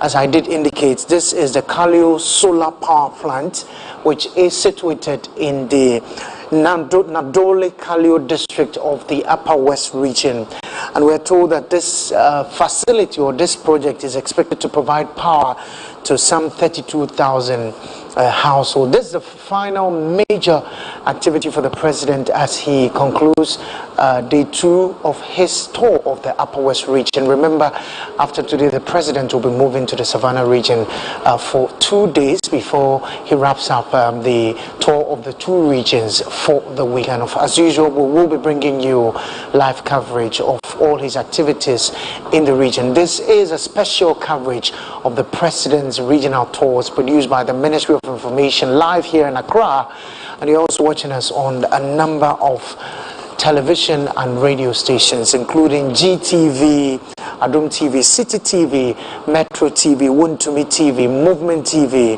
Netu TV, Wezo TV, Asasi Radio. You're also watching us live on Facebook on the Ministry of Information Facebook page. Let's cross over now go back to Kaleo and join our colleagues Wilberforce Asari and Akwesi Insia, who are on the ground bringing us all the big interviews ahead of the commissioning of that project. It is the commissioning of the Kaleo solar power plant. Is a 13 megawatts plant in the Nadole Kaleo district of the Upper West region, and it is expected to provide power to some 32,000 households. The 22.8 million euros project was executed by Elecnor SA from Spain, with Proverbial Engineering of Germany acting as the project consultant. It was funded by the KfW, a German development bank, through the loan agreement between the government of Ghana, the government of Germany, I beg your pardon, represented by the KfW, and the government of Ghana, represented by the Ministry of Finance and the Water River Authority, or VRA. And so that ceremony is ongoing. Shortly, President Akufo-Addo will be addressing the gathering, and then he will go ahead to commission the plant in that particular district of the Upper West region. We're still here live on this channel, bringing you all that you need to know on the president's regional tours. The president this week began his region a tour of the Upper West and the Savannah regions, and tomorrow he will be moving to the Savannah region. Will spend 2 days in the region before he wraps up and returns to Accra. Shortly, we'll be taking you back to the Kaleo township, where the ceremony is ongoing, the commissioning of the Kaleo solar power plant. As you saw earlier on your screens, quite a number of people have gathered for the ceremony. You have officials from the Ministry of Energy, officials from the Ministry of Finance, from the Water River Authority, from GRIDCO, as well as assembly members, district chief executives. You have ministers of state, senior government appointees, all gathering in Kaleo for the commissioning of the Kaleo solar power plant in the Nadole Kaleo district of the Upper West region. This is a big deal for the people in the area, because as we are told, this this facility will provide power to some 32,000 households. Shortly, we will be taking you back to Kaleo for the feed, and we will be bringing you more speeches from the VRA, from the Ministry of Energy, and then from the president himself as he speaks to the gathering and also moves ahead to commission the project. As we heard from residents in the area, they are expectant. They can't wait to be signed on or roped onto this whole facility, which will provide energy and power to some 32,000 households. Imagine being brought on board this facility, and you could see the excitement in the faces of many of the residents who've been speaking to our reporters on the ground. We will be speaking to our reporters shortly. We'll be moving back to them and bring you the live feed right here on our special coverage of the President's regional tours, a production by the Ministry of Information, also live on a number of media platforms, including GTV, Adum TV, City TV. We're also live on Metro TV, Wontumi TV, Movement TV, Netu TV, Wezo TV, and on radio on Asase Radio. We're also streaming live on Facebook on the Ministry of Information Facebook page. My name is Kweku Obenyeche. We will take a quick break. When we return, we'll take you back to Kaleo for that big event which is already ongoing. Do stay with us.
Welcome back to our special coverage of the President's regional tours. And before we went on break, we were live in Kaleo, where President Akufo-Addo is expected to commission the Kaleo power plant shortly. That ceremony is actually ongoing. Let's cross over now and join our men Wilberforce Asare and Akwesi who are at the ceremony for the very latest. So we know that the president is scheduled to commission this new power plant for the communities in these districts.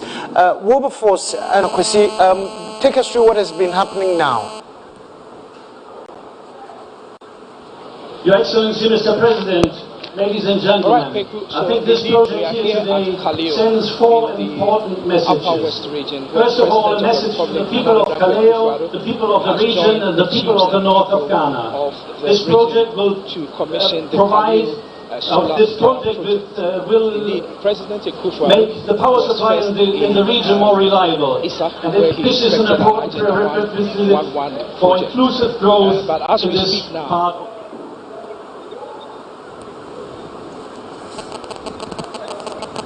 The government of Ghana enacted the Renewable Energy Act in 2011, and since 2011, the legal framework that is needed for the deployment of solar power in our country kickstarted. So this particular project, this kind of projects of this size are technically feasible and economically viable here in Ghana. And we of course hope that this success will encourage many other independent power producers to follow. I'm actually quite optimistic that in particular the field of mining we will see followers. We are told that this power project is one of several that has been done in this part of our country. And this particular one is coming on stream with about 70 megawatts so Ghana is working on its promises and its environs will enjoy the benefits of this particular it is a message project. To my government. Earlier on.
They had me a pardon. Girls for 14 years when you're menses. Obu anyo on any minute. Do on anything one top man. And to scare the man they are in a bob will be an one or top pad. Pad is just a boy a day.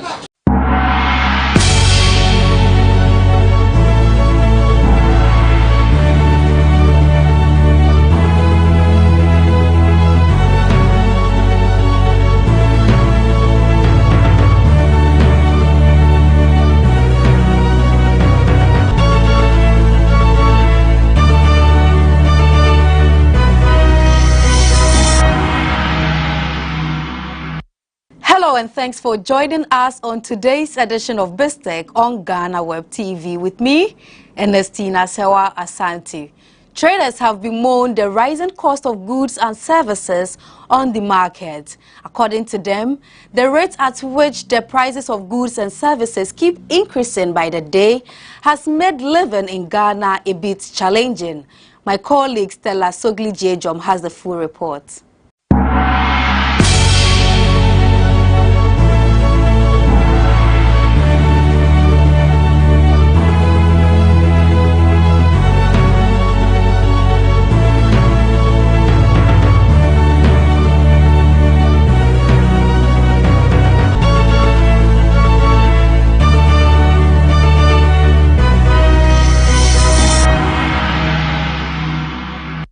The Ghana Statistical Service has revealed that inflation for the month of July hit 31.7%. This means that this is the rate at which the prices of goods and services have increased.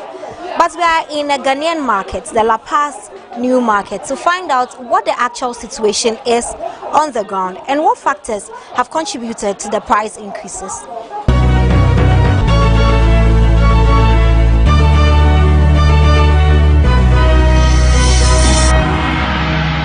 In the last 6 months of 2022, the Ghanaian market has been hit by an increasing surge in general prices of goods and services, a situation that has been attributed to the Russian-Ukraine war and the effects of the COVID-19 pandemic. Vegetables now turn just last month and as the last 2 months, now prices net the same. Oh, vegetables am turn ya chepa. Na vegetable am turn vitamin turn a year. But on see to me nyano obe 2 million. Gi pepper na wo form kama. Nyema nyina. But be why fancy be 6 months in a year. Ye kwa untumi kura. Ibo aye din gi pepper cabbage. Enya asam koso oba no sika nyina asa. First gi be fancy be 4 months in ye no. Na ye to se basket we no. Etim ton be 40 cedis. Say half na ye ton 40 na. E say 70 cedis. Ti at times in 30.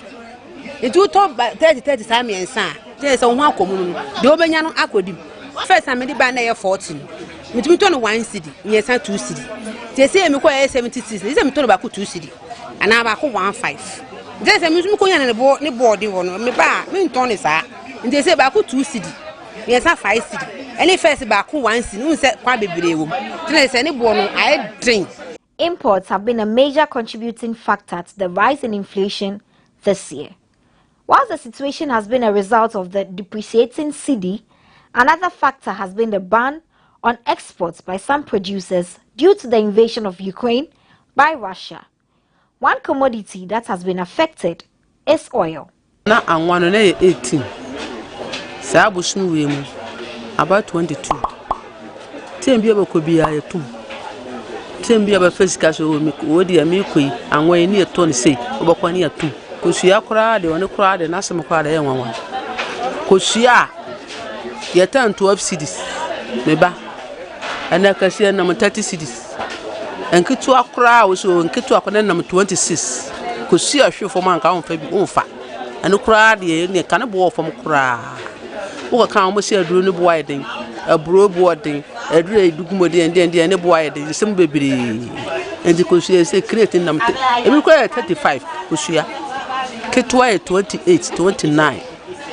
You see, me many bibia boy thing. Yes, mo pay for sira wom. Yes, sira wom. Man e man ko fom. Nyenya ho me kakara sira wom. Sira Ghana pay for man e man bu ne boy thing do. Fuel prices have gone up by more than 50% in 2022 alone, pushing the cost of transport up. Traders have bemoaned the rippling effects of increased transport fares on the prices of their products. Bruno last month net 12 cedi. Say na for fraban so monte so ye ne bo na bebi ejina na ejina. Say 14 cedis. Nto mo hwen no me bibi mai na say ne ma ne bo ye de. Ana beans no so. First ne turn 25. Last month 25 na ye ne so ye ko okrom ne bo ye ne. Say 30 cedis. Ombo amonto. Wo ka de bo akire obi na okọ oba ma kasasa onto. Say me nyina bo ye de. Nto mo tete so mai. Local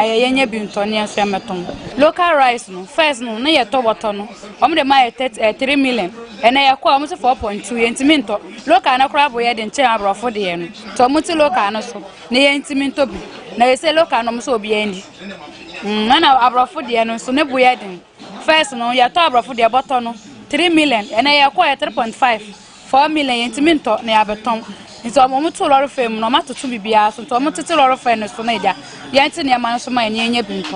Because of the rising cost of goods and services, some traders want to go out of business. No kwenya me ne boye de pa me pe ko meja aton e dem ko fan ko 29 cedis ya me boa no 5 cedis me de 1 cedi me de be 4 million kwa koma me nyonko me ton ani nyina adaka 4 million na me fa so pon 40 e no 15 cedis e wadaka ba ko nso enti ne boye de bo ba nso na fa abobo omo nsesa ma ntina adwuma na wo ye no hu na ni so hu adwuma wo ye na ni so onkosia fo na so che say ho no farm baby mo farm na mo di free ba na ho na ne bo no free o mo say aduane na mo to man kokko no ne bo ye den eni ntina ba ma eba na so bi aka ye no ye ko se bi ni ma na akra na ekwakofa o baba na lolo fe no so baba na won fa so ni nyina lolo fe no ene kaya no age fa nti adwuma na wo ye no an say wo ton da bia bako na yato da bia bako na yato nti e ma enyam fa so bia nti to ade na no nwinwi de se de se wonya na wo ma didi no wonya For commodities whose prices depend on seasons, they have a different story to tell. Say lorry fare transportation in your company dinner. Enya to transportation one na aka bibia so okofa wo de begu kamu anyway any e kwon to so a omo a okofa 100 na your commission 100 bia omo beje ye de beto ba yere so to ni best bia 6 million na obeti a commission first nanka e ba foforo na commission ye 22 Ghana 220 Ghana. But bano na commission so na so ye dey te na eba from they say commission I could do 150 Ghana and nkitu aba ye dey nkitu akra na e wo from and so commission I could do 120 Ghana. Now calls for the reduction and total scrapping of taxes on sanitary towels have intensified amidst the rising cost of products. But how far has that call gone? Pardon, they say yes, and it is. And a person first never is.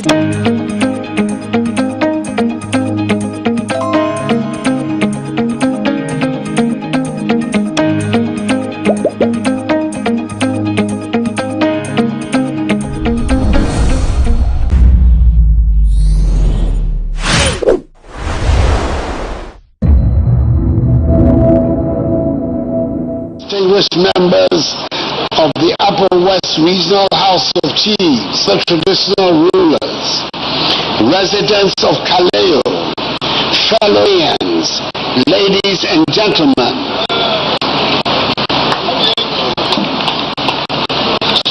And I'm happy to see my good friend, Mona here. Even initially, I thought on seeing him, the administration had been transferred from Accra here to Kaleo.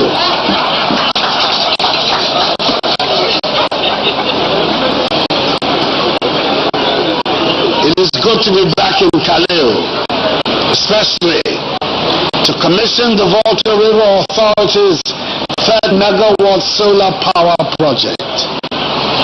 This is further testament to what President Akufo-Addo promises, he delivers. Recall that in February 2020, before the cut of the 2020 general elections, I was here in Kaleo to cut the sword for the commencement of this project, which was the phase of what will eventually be a 28 megawatt here at Kaleo. As pledged, this project has been duly completed, reiterating government's commitment to diversify further the country's entire generation portfolio and increasing the nation's renewable energy generations.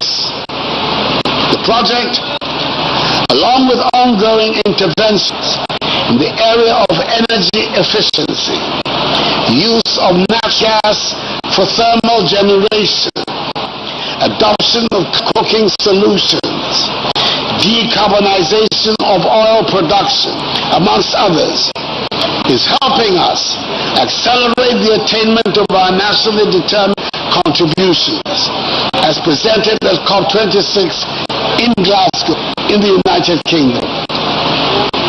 The Akufo-Addo government has invested heavily in the electricity transmission network, which will enable us to evacuate more renewable energy through our grid to support the extension of electricity to all parts of Ghana. For this reason, Kaleo is a dedicated transmission line that evacuates power, current and future solar capacity at Kaleo grid close substation at Wa. At peak sun hours, Kaleo and Laura plants can meet the entire load at Wa and its origins.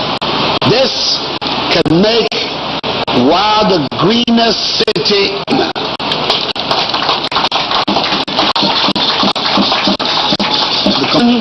of the Kaleo solar power plant is consistent with ghastly determined contributions to addressing the effects of climate change.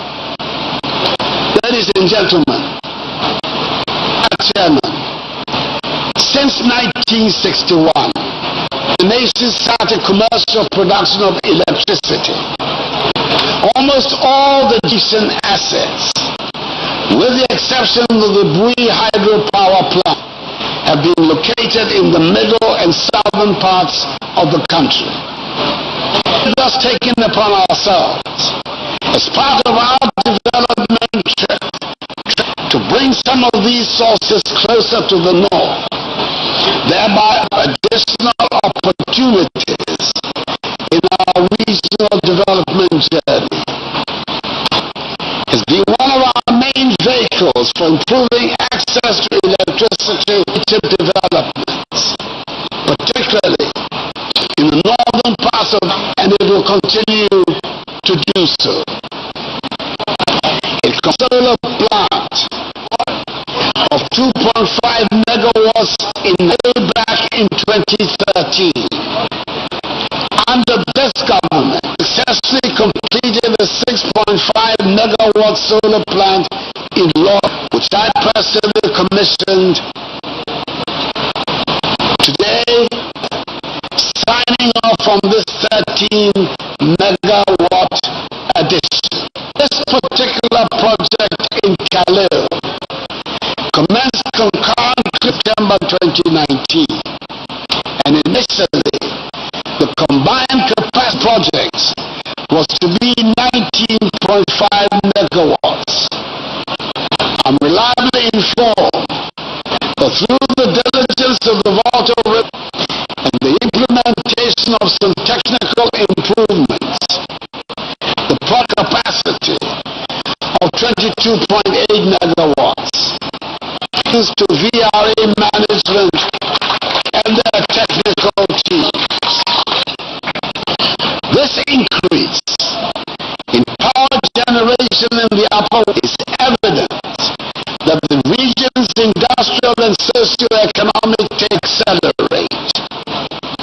Industries and other facilities now be established in the region due to unavailability of electricity supply, can now be assured that there is enough capacity to meet their industrial, leisure, and domestic. I'm happy to announce that even as we did, the construction of another 15 megawatt plant and funding has been duly secured from our partner, Development Bank KFW. We expect that from now, the contractors will complete that as well, together once more, to witness another historic milestone. Without a doubt, the benefits of renewable energy in the world are immeasurable. In addition to the present, the continued availability of the sun throughout the year reduces the recurrent financial burden of electricity in our nation. Renewable energy, eradication, improve livelihoods, and a catalyst for development. I encourage international partners to invest in other sectors of the country to work with the Volta River or flood more of such projects in these environments. Now, Chairman, it is worth emphasizing that this will provide several benefits, including spread of our power generation assets improving the of our national power system, stabilizing voltage of power supply in the region, and ultimately with carbon footprint. This new project is in 30 people during the construction phase. I'm glad also the workers used for some 95% of the construction and are from the nearby communities. The project is a tourism boost for the Kaleo community and is a educational and technological field trips in the region to contribute to promoting the advancement of science education, engineering and technological activities in this area, the outlook of our young people. With this, it is expected that corporate social responsibility programs and neighboring communities will be enhanced in many forms, including but not limited to implementation of the Kaleo DA Primary School and the provision of critical amenities for the school. Electron SA from Spain and Tractor Belt Engineering from Germany for completing this successfully. I commend also the Ministries of Finance and the Volta River Authority for their respective roles to fruition. And I am particularly grateful with whom the government of Ghana enjoys strong relations, partnership for funding this project through KFW to more of such fruitful exchanges in the future. Very much the presence of the German ambassador here with us, the Spanish ambassador too. And I take very much on board the German ambassador about exploring further modes of cooperation in the energy field.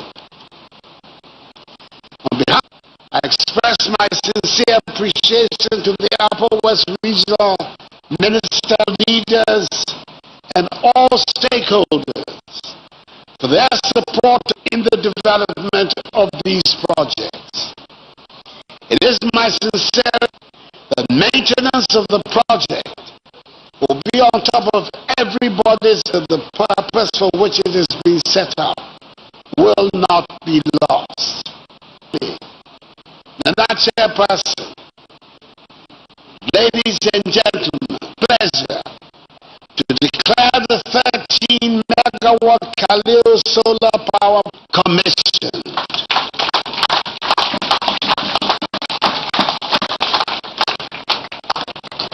May God bless the people of Kaleo and us all, and may God bless our homeland Ghana and make strong. I thank you for your attention.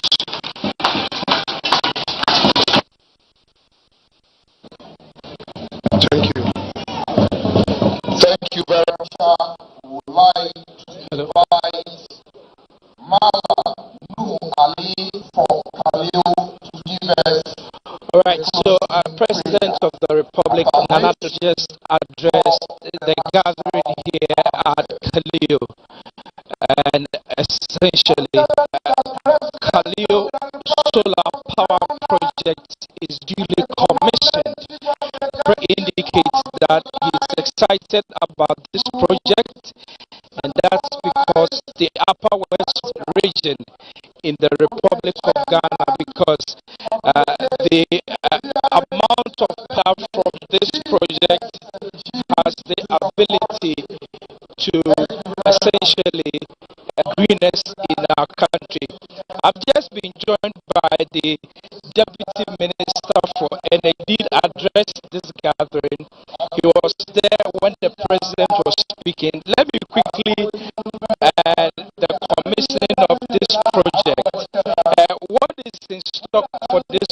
region. First of all, as the President said, war and its environment in the whole of Ghana, because has a total load of about 30 Upper West region. But for war and its environment is about 20 megawatts. Now this facility, which is 13 megawatt, plus the watt of solar in Laura, together gives us about 19 megawatts. And so which means that the 19 megawatts can meet good for war and its environment from renewable energy. And this is why the President is right in declaring Wa as the greenest city. Indeed. All right. So, what next for the President? The process is on. Like here, I mean, after this, what is he going to do to inspect some things here? What is he going to do? Inspect the facility, and then he will switch on. But formally, we are connected to the national grid. So this has to be hooked to the. There is a dedicated transmission line here in Kaleo, which we are going to hook our to, and then that will be taken through to the substation in Wa distribution through the region. So how is the distribution going to be done? To the national grid, and once it goes into the national grid, there are substations there can switch on to distribute it for consumption in the Wa area or of the energy that is being exported. Indeed. All right. So, lastly, I know you need to go and join the President, but before I let you go, tell us what next for about renewable energy, not only here in the Upper West region, but for the rest. It is important for me to state that the President Akufo-Addo, now on record as the President who has achieved the greatest renewable energy in our history as a country. We currently have 100 of solar, but the President alone has done 7% of that. That is 114 megawatts of that. This is very historic, and this is why he's living by the name that is one of the co-chairs of the UN Sustainable Development Goals advocates. He's living by that, not just in words, but also in action. Indeed, we are also developing the energy transition plan under his instructions, and we will, through that, scale up the deployment of renewable energy. For example, by the end of next year, we want to achieve 300 megawatts of solar. You know that we is doing 100 megawatts right now. If you add it to the 151, that's about 250. VRA is going to do an additional solar here in Kaleo. And if you add the others that are happening in the country, we should be achieving 300 megawatts by the end of next year. Our goal is to achieve 1,350 as per the renewable energy master plan. But the way we have started and the agency attached to it shows that we are committed to contribute our quota to address the climate change problems afflicting the whole world. And I know that the Jubilee House, for example, is also going solar, because when you enter there, you see that they are fixing solar panels. When President Akufo-Addo was speaking, he talked about maintenance. How are we going to ensure that this project is maintained so that it can? The project cost includes maintenance, and therefore this will also be involved in the maintenance up to some, and we will train Ghanaians to take over the maintenance when the time for the contract. As maintenance is concerned, we are very much aware of it. That is why the cost of how we are training our own Ghanaians. We also is going to support our universities in the north to installation, and also solar maintenance, so that eventually to take care of the maintenance and the future installation of solar in the northern of the country. Okay, so Minister, just before I let you go, we need to actually press the button, and so currently here on the ground and it is powered by the solar installation that has the solar system that has been fixed in Kaleo is airborne, I can say, for distribution. President Akufo-Addo is heading to the center where the machines and everything are set up. But Minister will be able to achieve that target that has been set in mention. Looking at the speed that we are going, or we need to increase the momentum to be listening. Yeah, we will achieve it. I mean, if we develop the facility in 2019, and we are already achieving 300, we have started well, and the progress is impressive. And so addressing it, and the agency attached to it, and the resources we are mobilizing, take these projects, I have no doubt that under the leadership of Dr. Mashie, the target we have set for ourselves, there is no doubt about that. It is. Thank you, Resta, for energy. Is the one we have been speaking to Mohammed as we will allow you to go and join with the president, and we'll talk again very soon.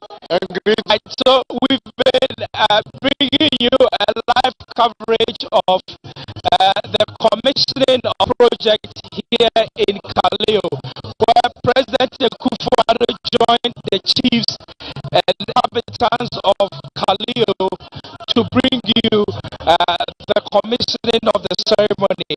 But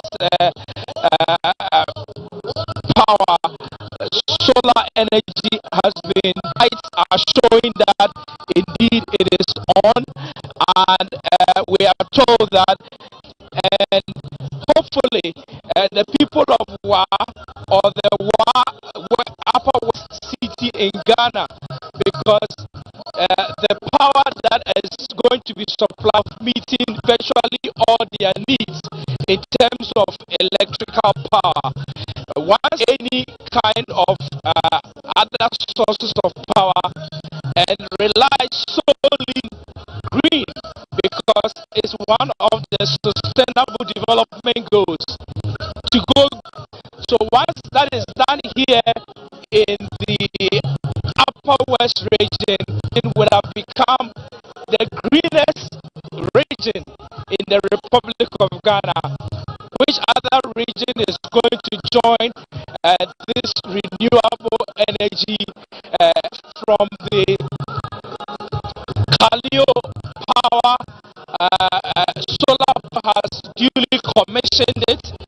So the president will now begins his regional tour of the Savannah region commencing tomorrow. Akufo-Addo has brought his tour of the Upper West region to one with the commissioning of the Kaleo power project, which is now for the people of Wa. Once we leave here, we'll be heading to our coverage. We'll be bringing you all the 9 yards as far as the president is, together with my colleague Advocacy who has just is our host anchor all the way in Accra, and with our coverage of this entire activity to an end. Mashie is there. So what is currently happening now is the President of the Republic are just going to inspect how the operational works of this plant on the light to indicate that yes, indeed, the power plant is fully activated. The Upper West region are going to benefit from this project, which the Ghana government. There's a second phase of this project. That government will soon 22.8 million euros. 22.8 million euros. So this is where we hand over to you, as well also go to the control of how this whole thing is.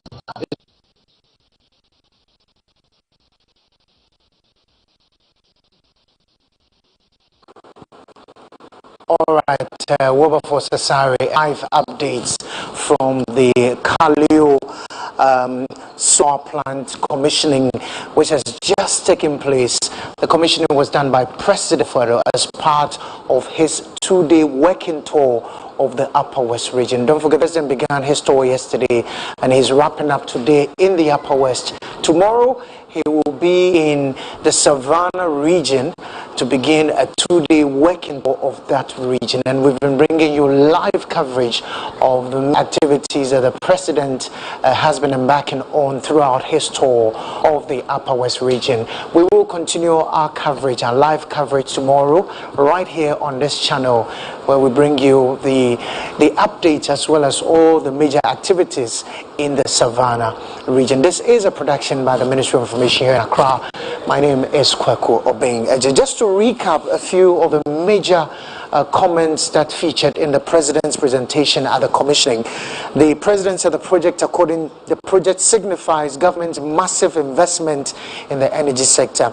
The solar plant is a testament to his government's willingness to address climate change.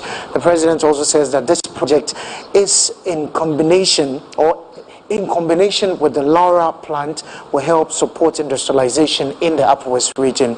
He also announced that plans are far advanced and funding secured for another 15 megawatts solar plant in the Upper West region. So these are some of the key points that featured in the President's address when he commissioned the Laura solar plant project in the Nadoli Kaleo district in the Upper West region. As we did indicate, the President is getting ready to move to the Savannah region, where he will continue his tour, and we'll be bringing you live updates right here on this program, a production by the Ministry of Information, and live on a number of TV stations and radio stations, as well as live on Facebook on the social media handle of the Ministry of Information. That's it for today. We will be back tomorrow. My name is Kwaku Obeng. From me and the production team and our crew who are out there with the President, thank you so much for joining us. Do join us again tomorrow. Goodbye from us in Accra.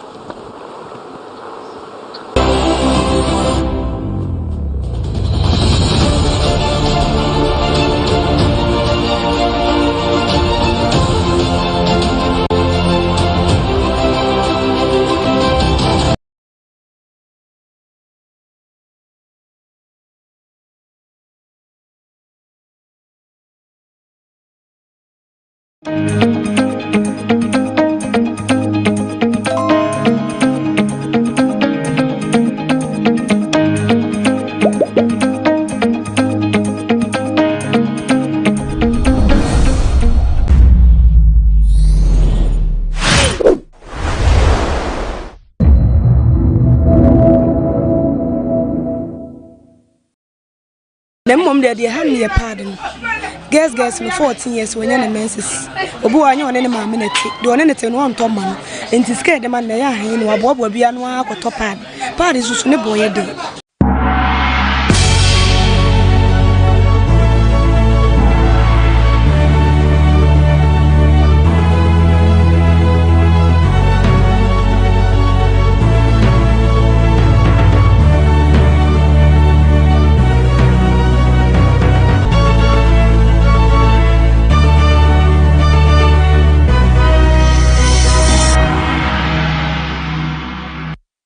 And thanks for joining us on today's edition of BizTech on GhanaWeb TV with me, Ernestina Sewa Asante. Traders have bemoaned the rising cost of goods and services on the market. According to them, the rate at which the prices of goods and services keep increasing by the day has made living in Ghana a bit challenging. My colleague Stella Shanelly has the full report.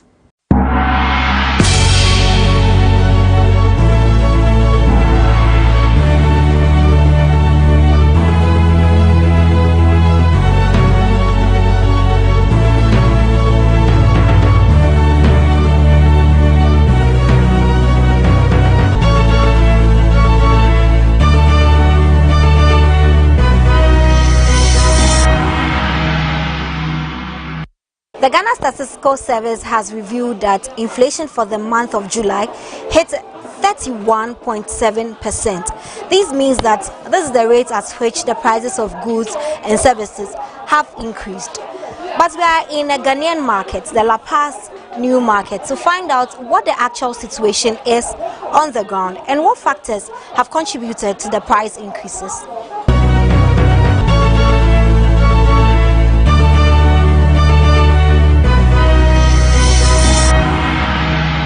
In the last 6 months of 2022, the Ghanaian market has been hit by an increasing surge in general prices of goods and services, a situation that has been attributed to the Russian-Ukraine war and the effects of the COVID-19 pandemic. Vegetables now turn just last month and as the last 2 months, now prices net the same.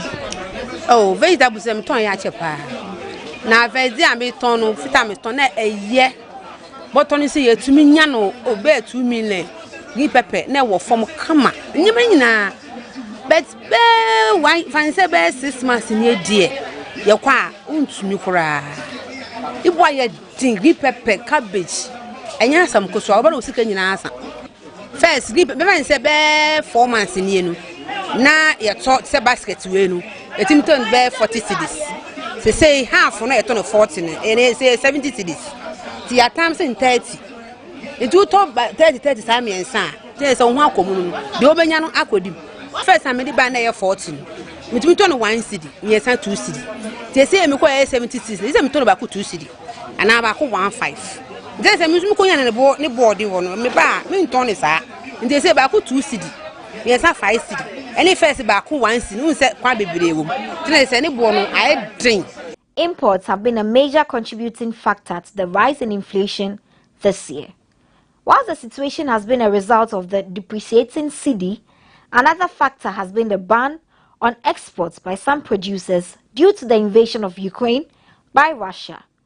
One commodity that has been affected is oil. Na anwano na 18. Sa abushun we mu about 22. Tembi abakobi ayetum. Tembi abafesika so me wodi amikoi anwan ni eto ne sei obakwani atum. Kosua kora de woni kora de nasem kora de enwanwa. Kosua yetan 12 cedis me ba ana kasi na 30 cedis. Enkitu akora wo so enkitu akona na 26. Kosua hwefo man ka on fa bi on fa. Anu kora de ne kan bo fom kora.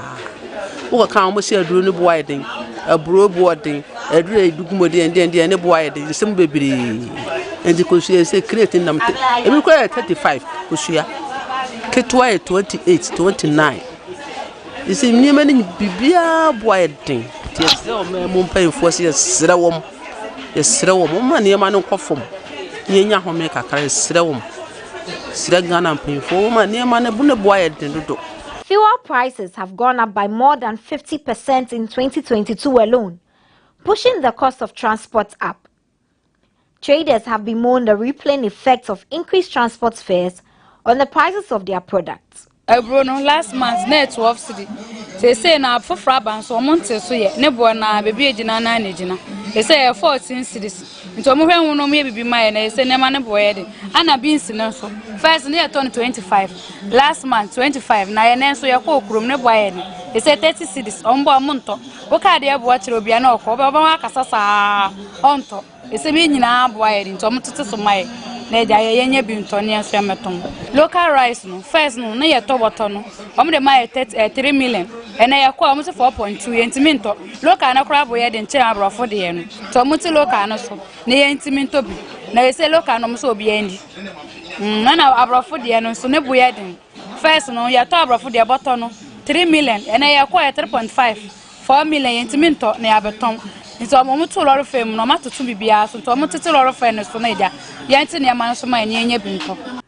of the rising cost of goods and services, some traders want to go out of business. No kwenya me ne boye de pa me pe ko meja ton e dem ko fan ko 29 cedis ya me boa no 5 cedis me de 1 cedi me de be 4 million kwa ko ma me nyonko me ton ani nyina adaka 4 million na me fa so pon no 14 e no 15 cedis e wadaka ba ko nso enti ne boye de bo ban so na fa bobo omo nsesa ma mo Oh, today adwuma wo ye no hu nani so hu adwuma wo ye na nani so. Onkosefo na asem che say ho no farm ba mo farm na mo di free ba na ho na ne bo no free. Omo say aduane na mo to man kokko no ne bo ye den.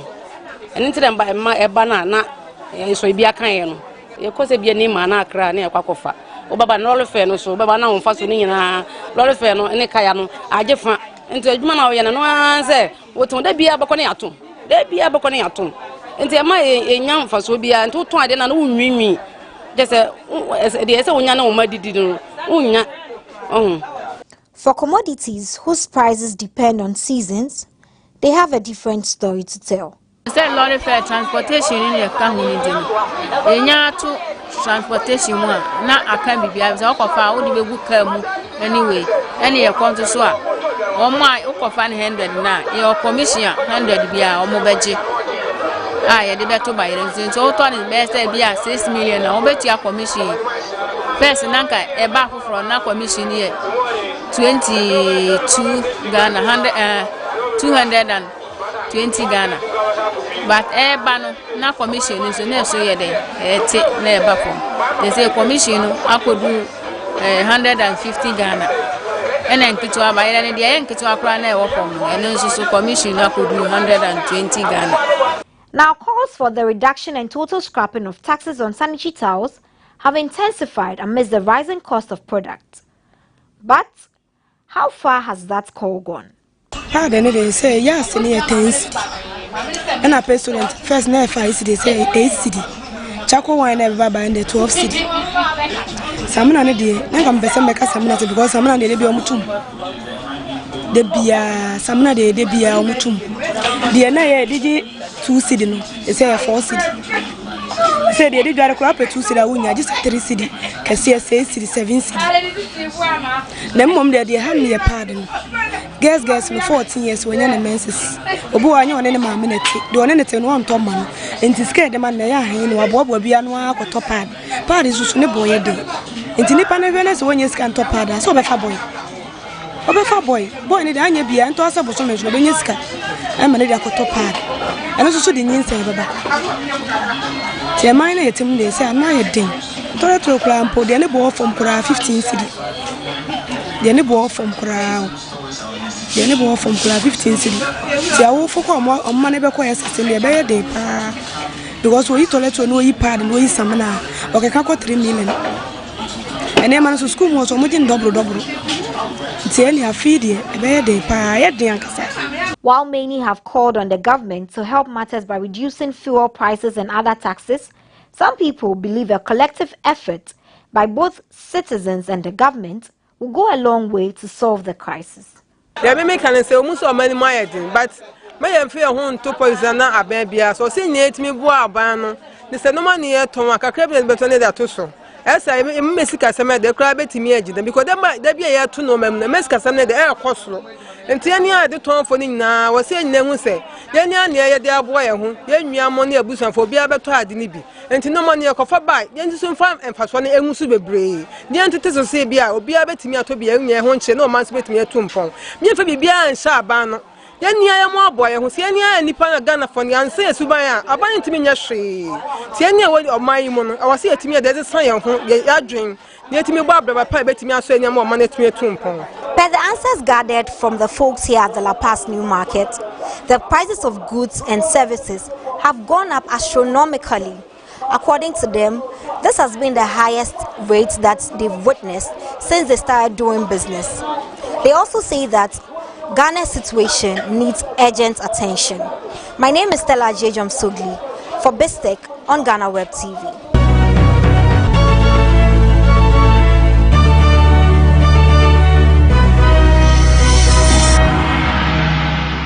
Thank you, Stella Shanelly for that report. Up next is Biz Headlines.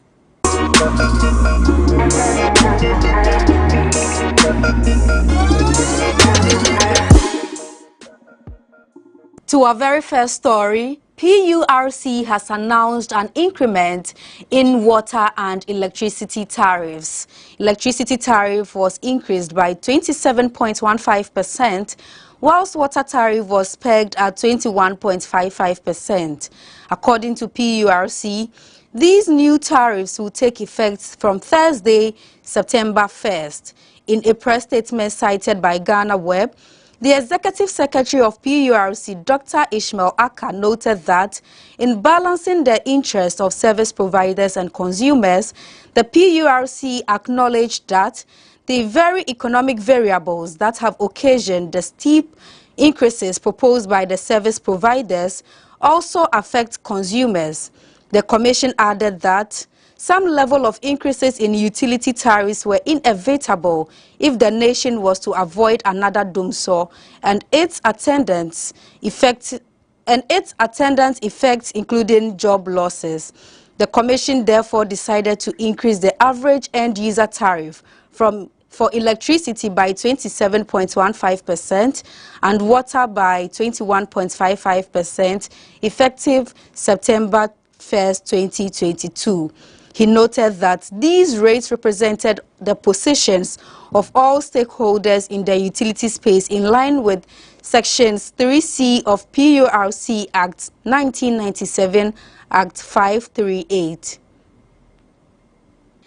The Ghana cedi has now been classified as the worst performing currency in the world after Sri Lanka's rupee. The survey by the international news organization Bloomberg has shown that the cedi came in the last but one place among other 150 currencies in the world in terms of performance since the start of 2022. Bloomberg said the results came after it tracked the performance of 150 currencies in the world. Since the start of this year, the Ghana cedi has suffered persistent depreciation against major trading currencies, especially the US dollar. The fall in the currency is due to the demand for forex as it overtook supplies during a period when high debt and low investor confidence made it impossible for Ghana to access the international capital markets for borrowing. As of July this year, the cedi lost its value more than 20%. The local currency is now trading above 10 cedis to a US dollar on the exchange rate market. Meanwhile, the Bank of Ghana has given the assurance that it is implementing measures aimed at addressing the fall of the cedi against major trading currencies. The monetary policy of the Bank of Ghana has increased the policy rate from 19% to 22%. This comes after an emergency meeting was held on August 17th to address the hike in inflation rates, which currently stands at an all-time high of 31.7%.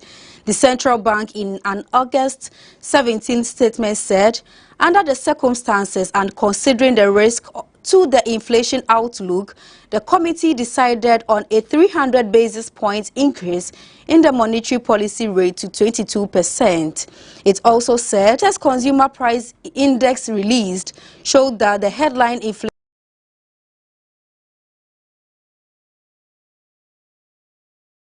accelerated further for the 11th consecutive month to 31.7% in July 2022 from 29.8% in June 2022. This was driven by food and non-food price pressures. The producer price inflation for July this year has hit 41.2%. The Ghana Statistical Service has disclosed. The year-on-year producer inflation for all industries was 41.2% in July 2022. The monthly change rate was 1.9%. The manufacturing subsector recorded the highest year-on-year producer price inflation rate of 57.4%, followed by the mining subsector, which was 23.9%. The utility subsector also recorded the lowest year-on-year producer price inflation rate of 1.3%. Producer price index measures the average change over time in the prices received by domestic producers for the production of their goods and services.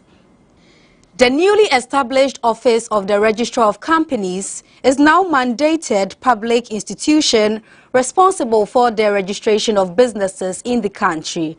This comes after President Nana Addo Akufo-Addo recently launched, the ORC, which has been established by the Companies Act 2019, Act 992, and hived off from the Registrar General's Department as a separate financially autonomous office. A statement issued by the ORC and cited by GhanaWeb explained that the office will also regulate all types of businesses, entities in the country, phasing out the former functions of the Registrar General's Department.